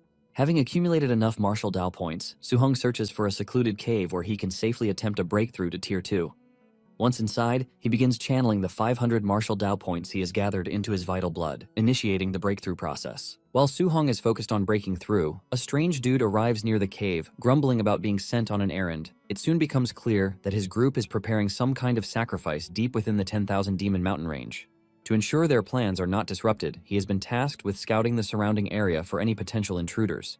As he searches the area, he notices the corpse of a beast and immediately realizes that someone may be hiding inside the cave. Approaching the entrance, he calls out to the intruder, ordering them to come outside and accept a swift death. He even threatens to devour whoever is inside if they refuse to comply. A few minutes later, he enters the cave, and although he doesn't see Su-hong, the dude already figures that his strength must be at Tier 2 or Tier 3 since he was able to take down a Tier 2 blazing black tiger. While he's busy mouthing off threats, Su-hong hides behind the cave trying to figure out his next move. From his foul mouth, Su-hong can tell that the redhead is not a good guy. The way he looks down on Tier 3 martial artists makes Su-hong wonder if the guy is at Tier 4. Even though Su-hong broke through to Tier 2, he fears he's no match for a Tier 4 martial artist. So he decides the most important thing to do is find a way to escape the cave first. He then unleashes the water dragon to distract the intruder and buy himself a chance to flee. As Su-hong's water dragon rushes towards him, the redhead remains calm, and with a single flame strike, he blocks the attack. However, from the attack, the dude realizes that Su-hong is just an early stage Tier 2. While he's distracted, Su-hong tries to swiftly escape, but the redhead notices and chases after him. Since Su-hong slayed a blazing black tiger at the early stage Tier 2, the dude believes he's a genius. He then smugly boasts that his favorite pastime is slaying geniuses before they blossom. The guy suddenly stops in his tracks, looking puzzled when Su-hong stops running and pauses at the entrance of the cave. When he questions why he stopped, Su-hong explains that it's because he figured out the guy's level. Judging from the vital blood the dude emitted while chasing him, Su-hong could tell that he was only an early stage Tier 3 martial artist. Su-hong says he only ran away, thinking the dude was at least a Tier 4. He then reveals that the tattoo on the guy's neck is from the Celestial race, meaning the guy is from the Myriad Race's demon cult. Apparently, the Myriad Race's demon cult is actually humans who detest being humans. They take pride in becoming part of the Myriad Races and are basically terrorists who attack and capture humans to sacrifice them to the Myriad Races to obtain power. And the one thing Su-hong hates the most in this life is the Myriad Races. Enraged, Su-hong blows hot, calling the redhead the scum of the earth, deserving of death. But this dude is even more fired up as he fearlessly charges towards Su-hong, challenging him. As he leaps forward, the guy unleashes a powerful fire attribute attack known as the Heavenly Slash. Despite the gap in their levels, Su-hong remains calm instead of rushing forward rashly. Since this is his first time fighting a Tier 3 martial artist, he decides to bring out the big guns. First, he unleashes the first stance of the 9 Heavens Breaking Spears, overturning the river, and easily blocks the dude's attack. Su-hong is disappointed by this because he was expecting some kind of resistance. But the attack of a so-called Tier 3 was dispersed so easily and in a single hit. Meanwhile, the redhead is utterly stunned by what he just witnessed. He can't believe that he's losing despite being a level above and using an A-rank martial art. What baffles him more is the fact that he thought Su-hong is a water attribute user, so he's quite confused about how he also has a thunder attribute. Refusing to accept his L like a king, the redhead unleashes a flurry of attacks, hoping that one of them would be a hit. Unfortunately for him, Su-hong effortlessly dodges them and, without warning, sneaks up behind him. Before the dude can react, he unleashes the second move, inverting the C, leaving the dude completely confused. Realizing he might have messed with the wrong monster, the dude decides to flee, noting that Su-hong's power far surpasses his puny Heavenly Sunslash. But just as he's about to retreat, Su-hong traps him in the wood prison, leaving him more confused than ever. The dude begins counting the 3 attributes he has seen so far, and none of what he's witnessing makes any sense. To make matters worse, Su-hong finishes him off with a little bit of Palm Thunder martial arts. However, when the dust settles, there is only a shell of the redhead left behind, making Su-hong realize that the guy somehow managed to escape. Elsewhere in the forest, the dude materializes out of thin air, putting himself back together like Humpty Dumpty. He admits that Su-hong is a monster and not just some basic genius. Unfortunately, just as his body finishes materializing, Su-hong appears out of nowhere, refusing to let the dude escape. The guy is clearly terrified, but before he can make any moves, Su-hong traps him inside the flame cage and immediately attacks him using the 9 Heavens Breaking Spears. Su-hong thrusts the spear straight into the guy's chest, shattering him into a million little pieces. However, his head remains intact, only to call Su-hong a monster before turning to stone, ending his miserable life. For defeating a mutated Celestial, Su-hong earns over 200 martial Dao points. Su-hong is surprised that defeating a Myriad Race's demon cultists gave him more points than fighting several beasts. After killing several beasts for so long in the mountain, he only obtained 500 points, but only one mutated Celestial earned him quite a good number. Suhong then recalls that the demon dude said something about a sacrifice. This makes him wonder if they captured humans for their so-called sacrifice. After thinking about it for a few minutes, he decides to inform Chin about it. Back in Hang City training camp, Chin receives the message that Suhong encountered someone from the Myriad Race's demon cult. He then informs Qinshan about the sacrifice and Suhong's appeal to send a team to rescue humans who were captured. Qinshan informs Chin that they don't need to send anyone because this time the cultists are sacrificing themselves, which is actually a good thing. Chin is not surprised to hear this, since the Myriad Race's demon cult has been known to be total psycho weirdos. As Chin continues to calmly sip his tea, Qinshan reminds him that Suhong might be in danger. But Chin isn't even slightly worried and tells him that Suhong already took down the Tier 3 demon cultists. Qinshan refuses to believe that a Tier 1 took down a Tier 3 martial artist and a Myriad Race's demon cultist at that. He tells Chin to stop bragging, but Chin has no intention of fighting to convince such an unbeliever. 3 days later, Suhong is still farming martial Dao points by taking down fierce beasts. He planned to take out a few Myriad Race's demon cultists, since they give him more martial Dao points. But after 3 days of searching, Suhong hasn't come across any soul. His vital blood has increased to a little over 500, and even his spirit added a few more points, though slow as usual. All his other stats remain the same except for the Bone Nether Flame Fist and Flame Cage martial arts, which have both improved to minute subtlety. What disappoints Suhong more is that after days of hunting several monsters, he only has a little over 800 martial Dao points, and this is less than he'd get for taking down 4 Myriad Race's demon cultists. Thanks to his protagonist's plot armor, the universe answers Suhong's prayer by delivering a woman from the Myriad Race's demon cult.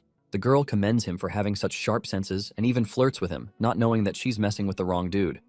To teach Suhong a lesson for trespassing on their turf, she decides to end him on the spot. She immediately attacks him with frost spikes, but Suhong remains calm. In fact, he's clearly pleased that his precious martial Dao value was delivered right to his doorstep by Amazon. Suhong then blocks her attack using the water dragon, but as a thick fog surrounds him, she tries to grab him from behind with a whip. Suhong catches the whip just in time and plans to drill the girl for the location of the rest of her group. He then grabs the whip and drags her towards him, leaving her stunned and unable to resist. As he drags her towards himself, Suhong uses the Bone Nether Flame Fist to slam her into the ground. He then threatens her to reveal the location of the Myriad Race's demon cult. Without hesitation, she gives him the coordinates and promises to tell him everything as long as he spares her life. Suhong then asks how many Tier 3 martial artists are at their stronghold. She replies that there are 3 of them, including herself and 3 Tier 2 martial artists. Since he has already taken out the redhead dude earlier, plus this girl, Suhong reasons that they must have just 1 remaining. With only 1 Tier 3 remaining, Suhong plans to wipe out the demon cult stronghold and earn thousands of martial Dao points. This is because he wants to use some of the points to break through Tier 2 of telekinesis. While Suhong is distracted thinking about his precious points, the girl breaks free, mocking him for underestimating her. She also swears never to let him off before transforming into her mutated celestial form. Looking like some ugly human bat hybrid, she boasts that her power will double with this transformation, and it'll be enough to tear Suhong into pieces. Unfortunately, the problem with villains is that they talk too much, and before she can even finish her villain monologue, Suhong's thunder spear thrusts straight through her chest. He then grabs the spear, telling her that her cult has committed way too many horrible sins, so he doesn't plan to let even a single person go scot-free. With that, Suhong finishes her off in 1 strike, telling her to contribute to his precious martial Dao points. After murking her, he gains a little over 200 points, making him very satisfied. Somewhere deep in the mountain, the Myriad Race's demon cult is seen next to their sacrificial altar, surrounding a couple of geniuses from the Hang City training camp. One of them curses under his breath for trusting a demon cultist who told them that there were only 3 people in the stronghold. Apparently, they were also told that the stronghold only has Tier 2 martial artists, but looking at the group now, every single one of them is a Tier 3 martial artist. A few moments later, the commander, Blood, orders his people to murk the 3 geniuses. Hearing this, the demon cultists are hyped up as they look forward to sacrificing them to their lords. It turns out the 3 of them are mid-stage Tier 2, and the one thing Myriad Race's demon cultists hate is geniuses. Despite knowing they're about to be toast, the trio refuses to give up without a fight and swear to take the cultists down with them. Determined to go down in style, the only girl in the group assures them that their master will avenge their deaths. Meanwhile, the so-called masters, Qinshan and Qin, watch the whole thing unfold from a distance. Qinshan even fishes for praise from Qin regarding the 3 geniuses of Hang City. Qin is truly impressed that they're prepared to give up their lives against over a dozen Tier 3 demon cultivators. Qinshan decides to let them fight a little bit and only save them if absolutely necessary. However, Qin tells him that they might not need to step in, as he notices Suhong rushing towards the sacrificial stronghold. Thinking Qin must be high on fake juice, Qinshan tells him to stop daydreaming. He refuses to believe that a Tier 1 trash can save people from the hands of several Tier 3 martial artists. Meanwhile, the three geniuses are still holding their ground, and one of them tells the other two to leave while he serves as bait to buy them time. However, they refuse to leave anyone behind and would rather perish together. Just as the demon cultist leaps forward to finish them, the trio resign their fates as their lives flash before their eyes. But a miracle suddenly happens as Su-hong's lightning spear saves them at the last minute. The spear practically drills a minor trench separating the cult members from the trio. An eerie silence settles amongst them as they behold the bizarre scene displayed before them. Not having seen who threw the spear, the cultists begin to scan around, searching for the intruder.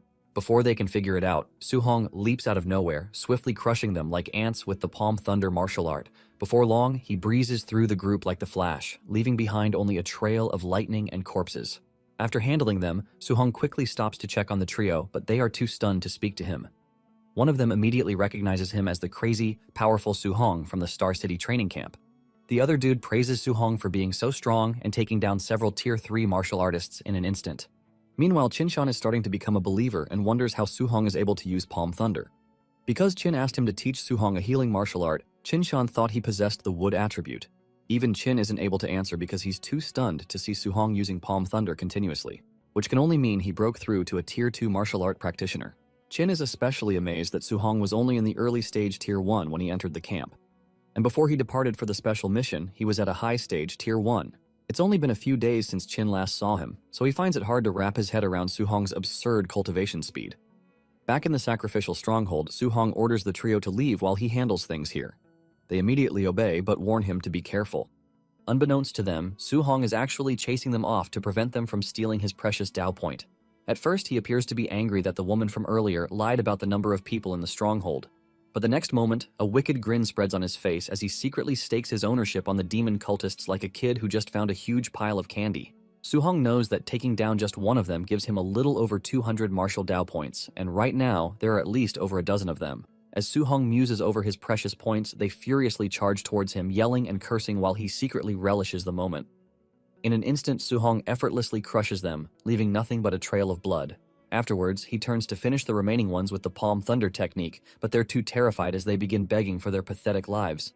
However, Su-hong annihilates them, and as their screams echo through the forest, they call for their commander to save them, but the commander ignores all the commotion as he ascends the steps of the sacrificial stronghold. When he finally reaches the top, the commander proudly tells his fellow cultists that their sacrifice will never be forgotten. Suddenly, the blood from all the corpses begins to converge towards the center of the altar, leaving Su-hong puzzled. He watches as the blood completely swallows the commander. Su-hong figures that this must be what they meant by sacrifice. A few minutes later, an actual celestial being named Tianming descends after the blood sacrifice. He proudly mocks Su-hong, asking why he's not kneeling to the noble celestial race. While the celestial dude is trying to farm aura, Su-hong stares at him like meat on a chopping block. He excitedly looks forward to the amount of martial Tao points he can get for taking down an actual celestial, since murking a mere demon cultist is quite profitable. The celestial dude, Tianming, soon notices Su-hong staring at him and feels disrespected that Su-hong dared to gaze upon his royal heavenliness. To teach him a lesson for his insolence, Tianming suddenly attacks him. Su-hong is actually stunned by the speed of his movement, and for the first time, he feels a bit uneasy. Before he can react in time, Tianming unleashes a powerful punch, but Su-hong manages to successfully block it. Tianming finds it impressive that someone that strong exists among the younger generation of humans. Su-hong, on the other hand, is still recovering from the aftereffects of Tianming's attack that almost crushed his wrist.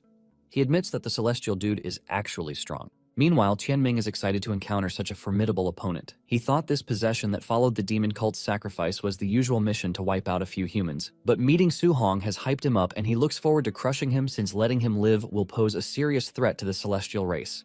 Unfortunately, Tianming realizes that he doesn't have much time as his body begins to collapse. Apparently, the body he possesses is at least Tier 4, and now it's collapsing way too fast. However, Tianming believes that it is more than enough to crush Su-hong. Planning to finish Su-hong before his mortal body collapses, Tianming charges towards him to deliver another punch. In the meantime, Su-hong tries to understand what Tianming's words mean. After considering it for a second, Su-hong realizes that Tianming isn't actually a true celestial. Apparently, he's just a human shell possessed by a celestial being. This at least gives him the courage to boldly face Tianming as he charges forward, determined to see who gets to laugh last. Before long, a fierce battle breaks out between the two of them as each one clashes, trying to assert dominance over the other. Qin, who has been watching the whole thing like a match spectator, is amazed by Tianming's endurance. He notes that the physical body of a celestial body must be powerful to be able to keep up with Su-hong's monstrous strength. Qinshan, on the other hand, is more interested in Su-hong than the Celestial. He can't believe Su-hong is fighting an actual Celestial with pure strength and even giving him a hard time. Back on the battlefield, Su-hong releases a flurry of punches while Qianming struggles just to block them, and the most shocking thing of all is that Su-hong is a whole realm below this so-called Celestial. A few moments later, Su-hong delivers the last blow, causing Qianming to stagger backwards. Qianming, already looking battered, questions Su-hong about his physique. He notes that his strength has never failed him while facing even the rated geniuses of all races. Even though he can't use his full celestial power due to the limitations of this mortal body, a mere human should not be able to resist him to this extent. Seeing the expression on Qianming's face, Su-hong mocks him for running out of fuel. He clearly seems to be enjoying himself and feels he hasn't experienced anything as exhilarating as this ever since he awakened the Overlord physique. This is because he used to hold back his power for fear of harming someone. However, while facing the myriad race's demon cult and a celestial, he can go all out and simply focus on actually hurting his opponent. Meanwhile, Qianming tries to blame his weakness on his collapsing physical body, but Su-hong stops him mid-sentence, saying he also wishes to fight the real celestial body. That way, he can thoroughly enjoy this exhilarating fight even more. Enraged by Su-hong's humiliating words, Qianming decides to bring out his big guns. He activates the Divine Treasury, an ultimate skill that can rain down several divine spears from the sky. Su-hong is utterly mesmerized by the sight before him to the point of dropping his very little earthly spear. He notes that the golden spears are capable of annihilating a Tier 3 martial artist. As usual, Su-hong tries to copy this technique, but the system notifies him that it cannot be learned. Su-hong is stunned to discover that there are martial arts that cannot be comprehended by the mortal mind. It turns out Qianming's Divine Treasury skill is the Celestial's innate martial art, and apparently only those with the pure bloodline can wield it. Qin figures that Qianming must be a big shot among the Celestials since his bloodline is extremely pure. Qinshan, already panicking for Su-hong's safety, tells him to stop worrying about Qianming's identity and save Su-hong. He says they can't let an important treasure like Su-hong perish at such a critical moment, but Qin stops Qinshan from stepping in and tells him to wait for Su-hong to use his ultimate move. Qinshan is shocked when Qin casually reveals that Su-hong has 100% affinity in all 7 attributes. He also reveals that Su-hong mastered the fusion of thunder and fire attributes when he was only at the early stage, Tier 1. Back on the battlefield, Qianming prepares to end Su-hong, saying he can't be allowed to live as his very existence poses a massive threat. He then summons the spears to attack, declaring that Su-hong dies today. As the golden spears rush towards him, Su-hong remains calm. Since Qianming is forcing him to go all out, Su-hong whips up the Holy Grail third stance of the 9 heaven-breaking spears, heaven-shattering. He then unleashes a powerful bolt of lightning, completely deflecting all the golden spears and turning them to mush. It is at this very moment that Qianming realized he had messed with the wrong human. As the lightning spear heads towards him, he doesn't even know how to react and just accepts his celestial L without putting up a fight. Su-hong's strike tears through Qianming, completely obliterating him into a million little pieces like his tiny, fragile ego. After the dust settles, Su-hong gains a whopping 843 martial Dao points for slaying Qianming's mortal shell.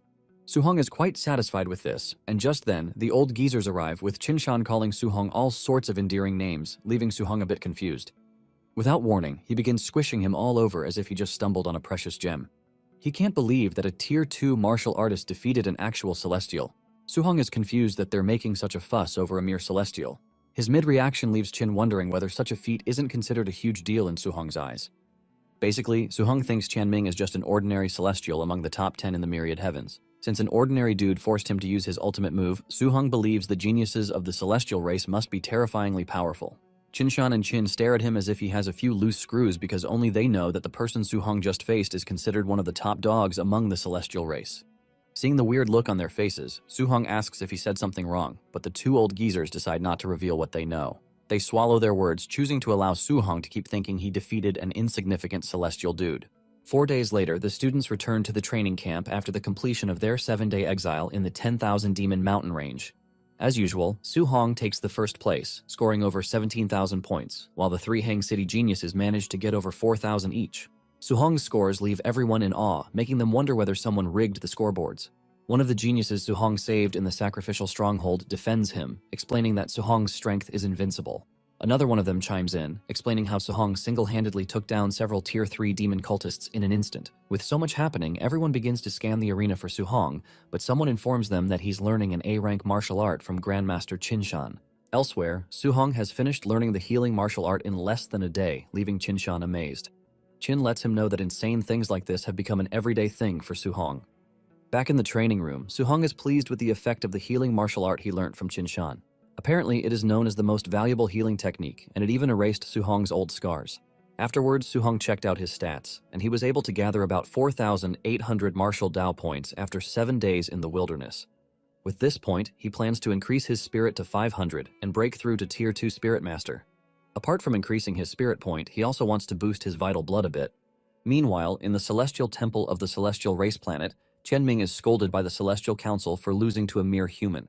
They mock him for being suppressed by Suhong and still losing after using the Divine Treasury. Qianming tries to explain that there's nothing human about the dude he faced. The council then calls for another celestial dude named Tianshang and orders him to issue a bounty on Suhong. He is ordered to eliminate Suhong at all costs to prevent him from becoming a threat in the future. Overly confident in his skills, Tianshang smugly accepts the council's command. They then ask if he has found any divine artifact fragments within the human territory. Tianshang explains that he hasn't found any, but reveals that they have some promising news about it. The council then orders him to keep searching and make sure to prevent humans from knowing about it. Back in the Star City training camp, Tantuo and his group have been training like their lives depended on it. Their daily sessions have even become a topic of discussion among everyone in the camp.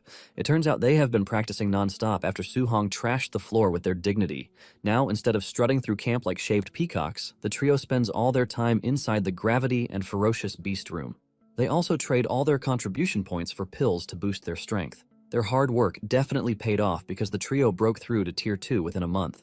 Even the flamboyant Singy, who loves being a pretty flower boy, is now a dedicated muscle junkie. And all three of them have the same goal, to challenge Suhong to another match. Later on, Qin returns to the camp, but without Suhong, and when Linza asks him about it, he reveals that Suhong went into the forest to train for a few more days. The training camp ends in a few days, so Linza is worried that Suhong might not make it back in time. However, Qin assures him that Suhong knows his limits and will surely return to camp on time. 2 days later, Suhong is seen cultivating on top of the peak of a mountain, unaffected by the giant serpent slithering its way to the top. Suhong uses his martial Dao points to increase his spirit to 500 as he planned. Just as the serpent finally makes it to the top and tries to munch on him, Suhong pushes back with just the wave of his palm now that he's proficient in telekinesis. He then casually uses the weapon condensation art to craft a giant spirit sword, which he effortlessly uses to tear the serpent into fine pieces like sausages. As he watches the corpse of the serpent plop down the cliff, Suhong is amazed by the power of Tier 2 telekinesis. Since his spirit has significantly increased, he plans to try to fuse 3 attributes. Since he has fused thunder and fire, Suhong wants to add metal to the mix. However, the moment they meet each other, they immediately become volatile. Before Suhong can control it, he loses control, causing it to explode. The shockwave shatters the cliff, and a few minutes later, Suhong finds himself in a pile of rubble, covered in soot from being struck by lightning. Despite the failure, he's still amazed that a failed fusion is that powerful, meaning if it succeeds, it might even take down a Tier 4 martial artist. On the last day of the training camp, Suhong returns to camp, causing quite a stir as everyone rushes to inform the genius trio. The students look forward to such a sensational challenge and speculate about the winner. Meanwhile, Tantuo and his gang inform Qin about their wish to challenge Suhong. Qin simply asks if they really think they can win. The trio, with the confidence of a male peacock, replies in unison that they will win. Just then, Suhong walks up to them, asking if they really want to challenge him. Tantuo confidently tells him not to underestimate them, while Singhi proudly boasts that they have already broken through to Tier 2. Xiao even dares to boast that she can beat Suhong all by herself. After listening to their unimpressive resumes, Suhong feels bad about bursting their pretty little bubble. First, he apologizes before revealing that he's also at Tier 2. This revelation leaves Tantuo and Singhi stunned with a million questions. But not Xiao, who believes she's different because, apart from being a Tier 2 martial artist, she's also a Tier 1 spirit telekinetic. She goes as far as demonstrating her spirit weapon condensation, but the next moment, Suhong crushes her pathetic little wand with his gigantic sword, throwing her off balance. Afterwards, he apologizes to Xiao before proudly revealing that he's also a spirit telekinetic. Xiao can't believe that Suhong is actually at Tier 2, while Tantuo shockingly realizes that Suhong didn't use a fraction of his true strength during the combat assessment. As Singhi reads out Suhong's stats, he realizes that the gap between them is like heaven and earth. Suhong then announces that all students in the camp should attack him together. Unbeknownst to them, he just wants to use them to farm his precious martial Dao points before leaving the camp. Seeing how terrifying he looks, the students shrink back in fear and immediately surrender. But Suhong refuses to let them go scot-free without contributing their dues to his martial Dao points. Despite their protests, he turns them into his personal punching bag while they scream for help. Meanwhile, Baimu and Linz scold Qin for not telling them that Suhong is a telekinetic. But to Qin, this revelation is also news, and he tries to wrap his head around it.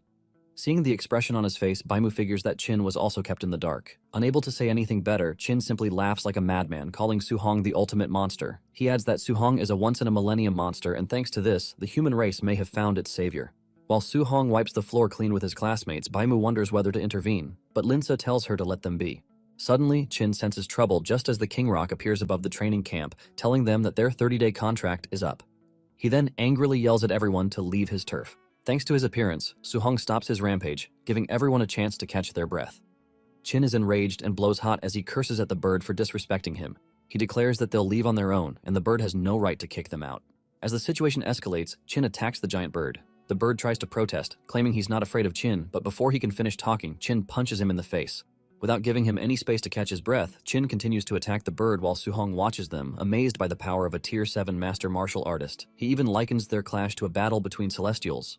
Meanwhile, Chin and the bird continue bickering, and as Chin tugs at the bird's feathers, the bird smugly boasts that he came with a superior backer. Chin, however, remains completely unfazed, boldly declaring that he would beat up the so-called superior backer as well. Suddenly, a thunderous voice echoes from above, commanding them to stop. The moment Chin hears it, a chill runs down his spine, making him uneasy. Out of nowhere, an eerie dark figure emerges, and it turns out to be the Lord of Myriad Demons. Linz is surprised that the King Rock actually has connections to the Lord of the Myriad Demons. Basically, the Lord of the Myriad Demons is among the strongest beings in the Myriad Demons mountain range. Even the weakest among them is at Tier 9, while some even reach the King Realm above Tier 9. Su-hong can only stare in silent awe as he gazes upon such an overwhelming powerhouse. Since he is only Tier 2 at that point, Su-hong categorically knows that the gap between him and the demons is like heaven and earth. He realizes that he wouldn't even be able to do anything if superpowers like the demon god decide to attack Star City. Nonetheless, Su-hong is determined to reach the highest realm one day. The golden bird finally retreats after promising Chin that it is going to deal with him later. Chin is not essentially worried about the appearance of the demon god because he knows that the demons have an agreement with humanity, so the powerhouse cannot casually make a move, which means the younger generation is safe to an extent. Even with the appearance of the demon lord, the training camp concluded as it should have. Su-hong is excited to see his uncle and auntie since he is pretty sure that they are already worried about him. Before getting on the bus, Chen and Tu find him, urging him to stay cool with them because they are pretty sure he is going to become a celebrity once they return to the city. Su-hong assures the two that he holds no grudge against them, letting them know that he would have even forgotten the whole issue if they hadn't reminded him. The students are informed that they have to head to the city lord's estate where a banquet is being held, and this is to thank the students for their hard work. While the others are celebrating this, Su-hong is basically frustrated that he won't get to see his aunt and uncle as quickly as he planned. Meanwhile, at the city lord's estate, Su-hong's parents have been invited to the banquet and are placed at a high table. The two are left totally shocked, and the same thing goes for the elites who are present in the hall. They are absolutely gutted that two gutter rats are invited to the hall. They assume that it is a mistake on the part of the waiters who just let anyone they see in. Su-hong's auntie asks her husband if they are not embarrassing Su-hong with the way they are dressed, but he reminds her that they are wearing their best outfits, so they have no choice. The two are discussing how rough everything is when Lee shows up with a bright smile on his face, introducing himself to the two. Their hearts almost vibrated out of their bodies when Lee approached them, but he urged them to stay calm, telling them that they had no reason to be nervous. Lee is still taking things cool when Wu rushes in to shake Su-hong's uncle, while using the opportunity to introduce herself. She lets the two know that their boy, Su-hong, is the best genius she's ever seen. Wu's presence only makes the two even more nervous, but the elites, on the other hand, are all left in shock. They wonder why the principal and even Wu are talking to the two ragtags. At the same time, Wang Ni, Tantuo's father and also the lord of the city, is having a friendly conversation with his peers, Zhao and Xinghe's fathers. The trio boasts about how impressive their kids are, and they are very confident that they are going to return as the top students of the training camp. The argument between the trio on who has the best child soon gets so loud that Lee asks Wu to stop them. However, she rejects the suggestion, saying she might have to beat the trio up for acting like kids. In addition, she is pretty sure that once Su-hong arrives, their little show-off is going to come to an end. Lee is surprised at how much Wu thinks of Su-hong, who is only at the early stage of Tier 1. Wu confidently replies that she is trusting her intuition, which is the best thing a woman has. Moments later, the announcement comes in that the special transport from the training camp has arrived. Wang Ni excitedly tells everyone to prepare themselves to welcome the pride of their city. Moments later, the three geniuses stepped out of the vehicle and they were looking all bruised up and battered, shocking their parents. Their precious faces have basically been turned inside out, forcing the concerned parents to ask their children what actually happened. Suddenly, they notice that the trio has all broken through to Tier 2, which is great news for all of them. However, the trio tells their parents to keep calm because there is someone even worse than them. Just then, Su-hong steps out of the bus and there is a guard of honor waiting for him. He can't believe that he is being forced to partake in the show that has been arranged for him. His only concern is how he is going to go home and enjoy the nice meal that his guardians would have prepared for him. Suddenly he sees his guardians rushing toward him in the distance, and this is when the other bitter elites found out that Su-hong is their child. Su-hong's aunt trips from excitement, but before she can crash to the ground, Su-hong catches her with a telekinetic sphere. This leaves his guardians completely blown away, and it also brings up questions of what sort of martial art he is using, but he digresses just to make sure that his auntie is fine. The two let him know how worried they have been, but he assures them that he is fine. On the other hand, the city lord and his friends are freaking out after seeing what Su-hong can actually do. Even Lee and Wu turn to each other with anger, asking themselves at the same time why the other didn't mention that Su-hong is a telekinetic. It is at this point that it finally dawns on them that none of them knew this. The two jump up for joy because they now have a powerful kid to back them up, which means their respective positions are safe. The other elites and powerful families who are present on the scene start making calls concerning Su-hong. There are some who want him to marry into their family, and there are some who are already preparing big gifts for Su-hong to entice him. Just then, Wang Ni walks up to Su-hong, telling him that he has lived up to his title as Star City's #1 genius, and because of this, he will be given a villa and 3 million in cash. Wang Ni claims that it is the prize he had prepared for the first-place winner of the training camp, but the other elites know that this is a damn lie. They are confident that he has just put together the gift to pull in Su-hong and get him on his side. Wang Ni takes it a step further, telling Su-hong that if there is anything he needs in the future, he should not hesitate to ask, promising that he is going to do everything in his power to help. Su-hong hears this, and with the man reaching out for a handshake, he figures out that he is publicly trying to win him over. Since he is the city lord, he is going to be offended if he refuses him. But at the same time, if he allies himself with Wang Ni, he won't be able to refuse any requests he makes of him in the future. Since Wang Ni holds the absolute power in the city, Su-hong knows that it would be unwise of him to get on his bad side. However, he knows that it would be a big plus for him to ally himself with him because this will help protect his family while he is out of town. Su-hong remembers that he has Qin, Wu, and even Li behind him, so there is no way Wang Ni is forcing him to do what he doesn't want to. After weighing his options, Su-hong takes the man's hands, thanking him for his kindness while revealing that he actually needs his help. Su-hong immediately reveals that his aunt is suffering from a rare disease, so he would appreciate it if the city lord could help with this. Without hesitation, Wang Ni tells his assistant to handle the matter, telling him to make sure Su-hong's aunt gets the best medical resources that are available. Wang Ni then proceeds to ask Su-hong if there is anything else he would like, telling him that he likes straightforward men. Su-hong decides to ride on this, and he tells the man that he would like a solid weapon. Without thinking twice, Wang Ni tells Su-hong to follow him to the armory, where he can pick whatever weapon he likes. Deep down, Wang Ni is ready to give Su-hong everything he wants, because the more he collects from him, the more he owes him. Su-hong then tells his guardians to wait for him while he goes to the armory. Wang Ni also leaves the celebration to Tantuo, and seeing how Su-hong's parents are being treated, the elites realize that Su-hong's family is definitely going to the top. Upon arriving at the armory, Wang Ni shows him where the A-rank and B-rank weapons are stashed, telling him to make his pick. Su-hong is surprised at how much the city lord is ready to sacrifice just to win him over because an A-rank alloy weapon is worth hundreds of millions. Su-hong then asks Wang Ni if he has any multi-attribute alloy weapons, and this surprises Wang Ni, who curiously asks Su-hong if he is a multi-attribute martial practitioner. Su-hong proudly informs him that he is capable of handling multiple attributes, and he shows him what he can do, while pushing Qin into the conversation, telling Wang Ni that the Grandmaster told him to choose a multi-attribute weapon. Wang Ni almost loses his mind when he realizes that Su-hong is capable of handling the 7 attributes, and this is exactly what Su-hong wants because the more talent he shows Wang Ni, the more he is going to value him. Wang Ni is also surprised that Su-hong's cultivation is pretty fast, since it is said that cultivating multiple attributes slows down one's progress immensely. Wang Ni is completely overwhelmed by the whole thing, and he just cannot fathom the idea that a monster like Su-hong was born in Star City. Wang Ni then wears an expression of disappointment before telling Su-hong that multi-attribute alloy weapons are extremely rare, so he only has a few dual-attribute ones in the armory. Wang Ni goes through the weapons in the armory, and he whips out a B-rank black gold iron spearhead, which is the only weapon he has that can handle 3 attributes. Wang Ni asks Su-hong if he wants him to tear apart an A-rank alloy spear shaft to couple it with the spearhead, but Su-hong tells him that there is no need for this because his fire spear shaft will do the job. Su-hong is pleased with this because he believes that a 3 attribute is more than enough for him with his current strength. Wang Ni then mentions that worldly anomalies have appeared near the city. In addition, there is a rumor that dual attribute and even multi-attribute fierce beasts are roaming about. Su-hong becomes curious when he hears this, and he asks the man what he means. Wang Ni lets him know that when he was away at the genius training camp, several anomalies occurred around the world, and in addition to multi-attribute fierce beasts appearing, multi-attribute natural treasures have been born too. He reveals that someone actually witnessed a thunder-attribute fierce beast spewing both thunder and flames after coming into contact with a shard-like object. As if this isn't enough, there are even reports that multi-attribute beasts have been spotted outside the city at a location called Stargazing Lake. Wang Ni lets Su-hong know that the lake is too dangerous at the moment, but he assures him that he will be able to find multi-attribute weapons once he enters a martial arts university in the future, so he doesn't have to rush and take unnecessary risks at the moment. After the whole conversation, Su-hong thanks the man for his guidance. A few hours after this, the residents in Su-hong's neighborhood are left in complete shock when they see an official vehicle in the area. They are completely stunned because they know that it is an exclusive vehicle that belongs to the city lord. The rude lady who offered to buy Su-hong's spot at the training camp is also present, and she wishes that it was her child who brought home the official car.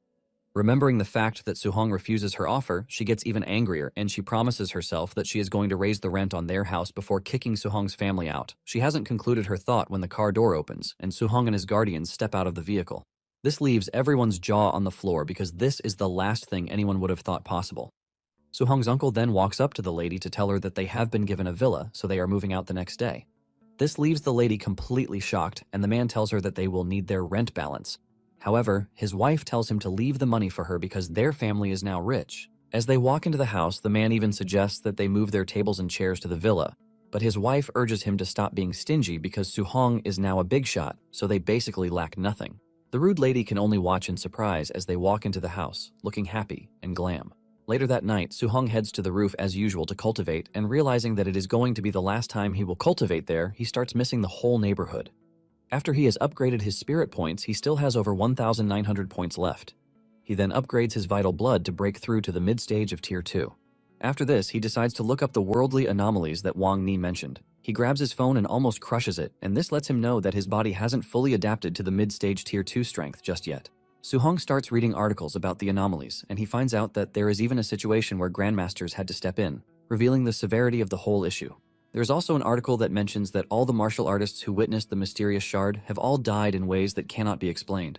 This leaves Su-hong considering his options, and even though he knows that he might not be able to beat a Tier 4 martial artist, he doesn't think escaping from one is going to be much of a problem. He then concludes that he is going to check out Stargazing Lake the next day after they are done moving to the villa. The following day, Su-hong's family receives a bulk of gifts from their new neighbors. There are so many presents that they are even worried that they won't have a place to store them all. It is pretty obvious that the rich neighbors are just trying to get on Su-hong's good side. They let Su-hong know that he can actually come by their house whenever he wants, and Su-hong nervously says yes. After a rigorous morning of attending to visitors, Su-hong finally gets some time for himself, and he is glad that he can actually get the chance to head to Stargazing Lake later that afternoon. At the martial artist base that afternoon, Su-hong is surprised that there are so many people at the base because he believes that all the martial artists should be heading to the Stargazing Lake when there are so many anomalies there. It turns out that the base is filled with Tier 1 martial artists who are scared to go outside thanks to the Tier 3 and Tier 4 martial artists who are at the lake. They know that they don't even have the strength to fight back if the high-ranked martial artists decide to rob them. Meanwhile, on the second floor of the base, White Fox's uncle, Yechi, asks a strange man if he is sure that Su-hong was the one who killed his nephew. The strange dude calmly replies that he is 100% sure, but just then, he gets up from his seat to unleash an overwhelming aura which knocks Yechi to his knees. He lets Yechi know that he has to watch his tone, and he is obligated to address him as Sir. Yechi trembles in front of the overwhelming power in front of him, and he quickly agrees to address the strange man as he wants. Later on, Su-hong heads to the Stargazing Lake, and he makes sure to keep himself hidden. At the lake, he realizes that it is filled with Tier 2 and Tier 3 martial artists. In fact, there are also Tier 4 martial artists on site. While observing the scene, a star-spotted giant fish, which is a Tier 3 beast, suddenly emerges from the lake, putting everyone on their toes.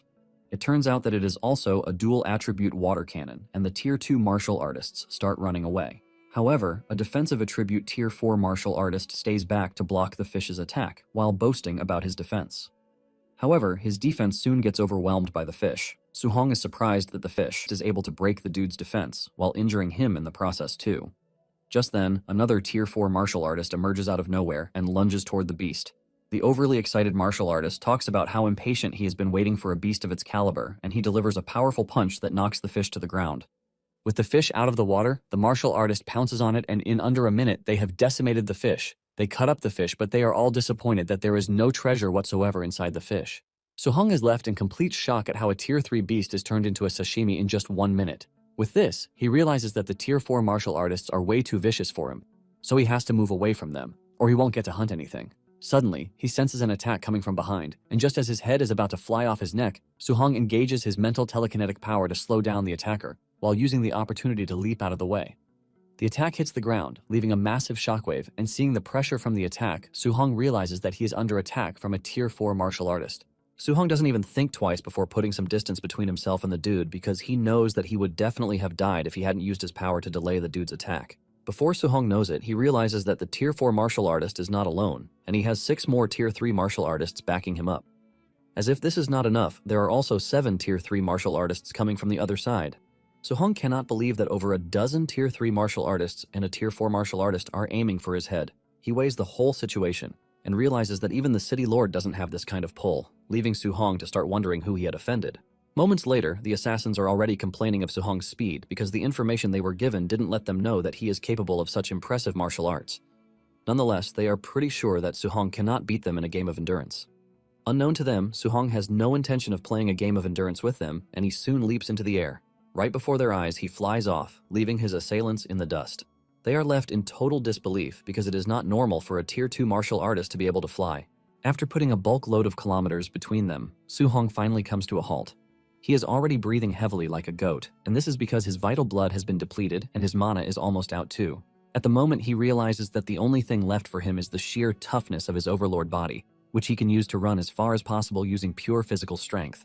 At the same time, he wonders who is trying to kill him, but the only person he can think of is Yeki. He concludes that they paid a huge sum to assassins just to get rid of him. Even though he is pretty sure that he can handle the Tier 3 martial artists, his concern is the Tier 4 martial artist. He knows that if he goes after the Tier 3 martial artists first, he is going to be ambushed by the Tier 4 martial artist from behind. At the same time, if he goes after the Tier 4 martial artist first, he's going to get injured, which will lead to the Tier 3 martial artists surrounding him just to kill him. He figures out that unless he can take out the Tier 3 martial artists with extreme speed, he won't get a chance to fully focus on the Tier 4 martial artist. Meanwhile, the assassins are raging about the information that they were given. The assassins tell their boss, the Tier 4 dude, that they are going to be in big trouble if Suhong manages to return to the city. However, this isn't even the major issue because their employer is also a big problem. They are scared that their employer is going to tear them apart if they find out that they failed. Their leader then tells them that they have nothing to worry about because if Suhong returns to the city, he is only going to die faster. Just then, the celestial dudes appear in the distance, telling the assassins not to be so angry about the information that they were given because they only just found out the day before that Suhong is a Tier 2 mental telekinetic, which is why they were not able to update the information on time. However, they let the assassins know that this is a good thing because they have people stationed where there are anomalies. They are going to lock down the entire area, so it is up to the assassins to kill Suhong. And if they can't, they should be prepared to die. The Tier 4 martial artist thanks the dude for his help and assures him that he is going to tear Suhong apart. The next day, Suhong continues with his hunt inside the forest while the assassins follow his trail. This continues for the next 7 days. While he is busy hunting down monsters, the assassins chase him around the forest, and whenever he gets the chance, he takes out any of the Tier 3 martial artists who strays away from the pack before escaping from the Tier 4 martial artist. At this point, Suhong realizes that he is already exhausted, and he decides to head to the Star City official supply stronghold. Even though it is very risky, he knows he has no choice but to rest there for the night. He believes that his assailants shouldn't be so bold as to attack him directly on official territory. However, as he enters the stronghold, he can sense eyes watching him, and with this, he concludes that Yeki is the one who wants him dead.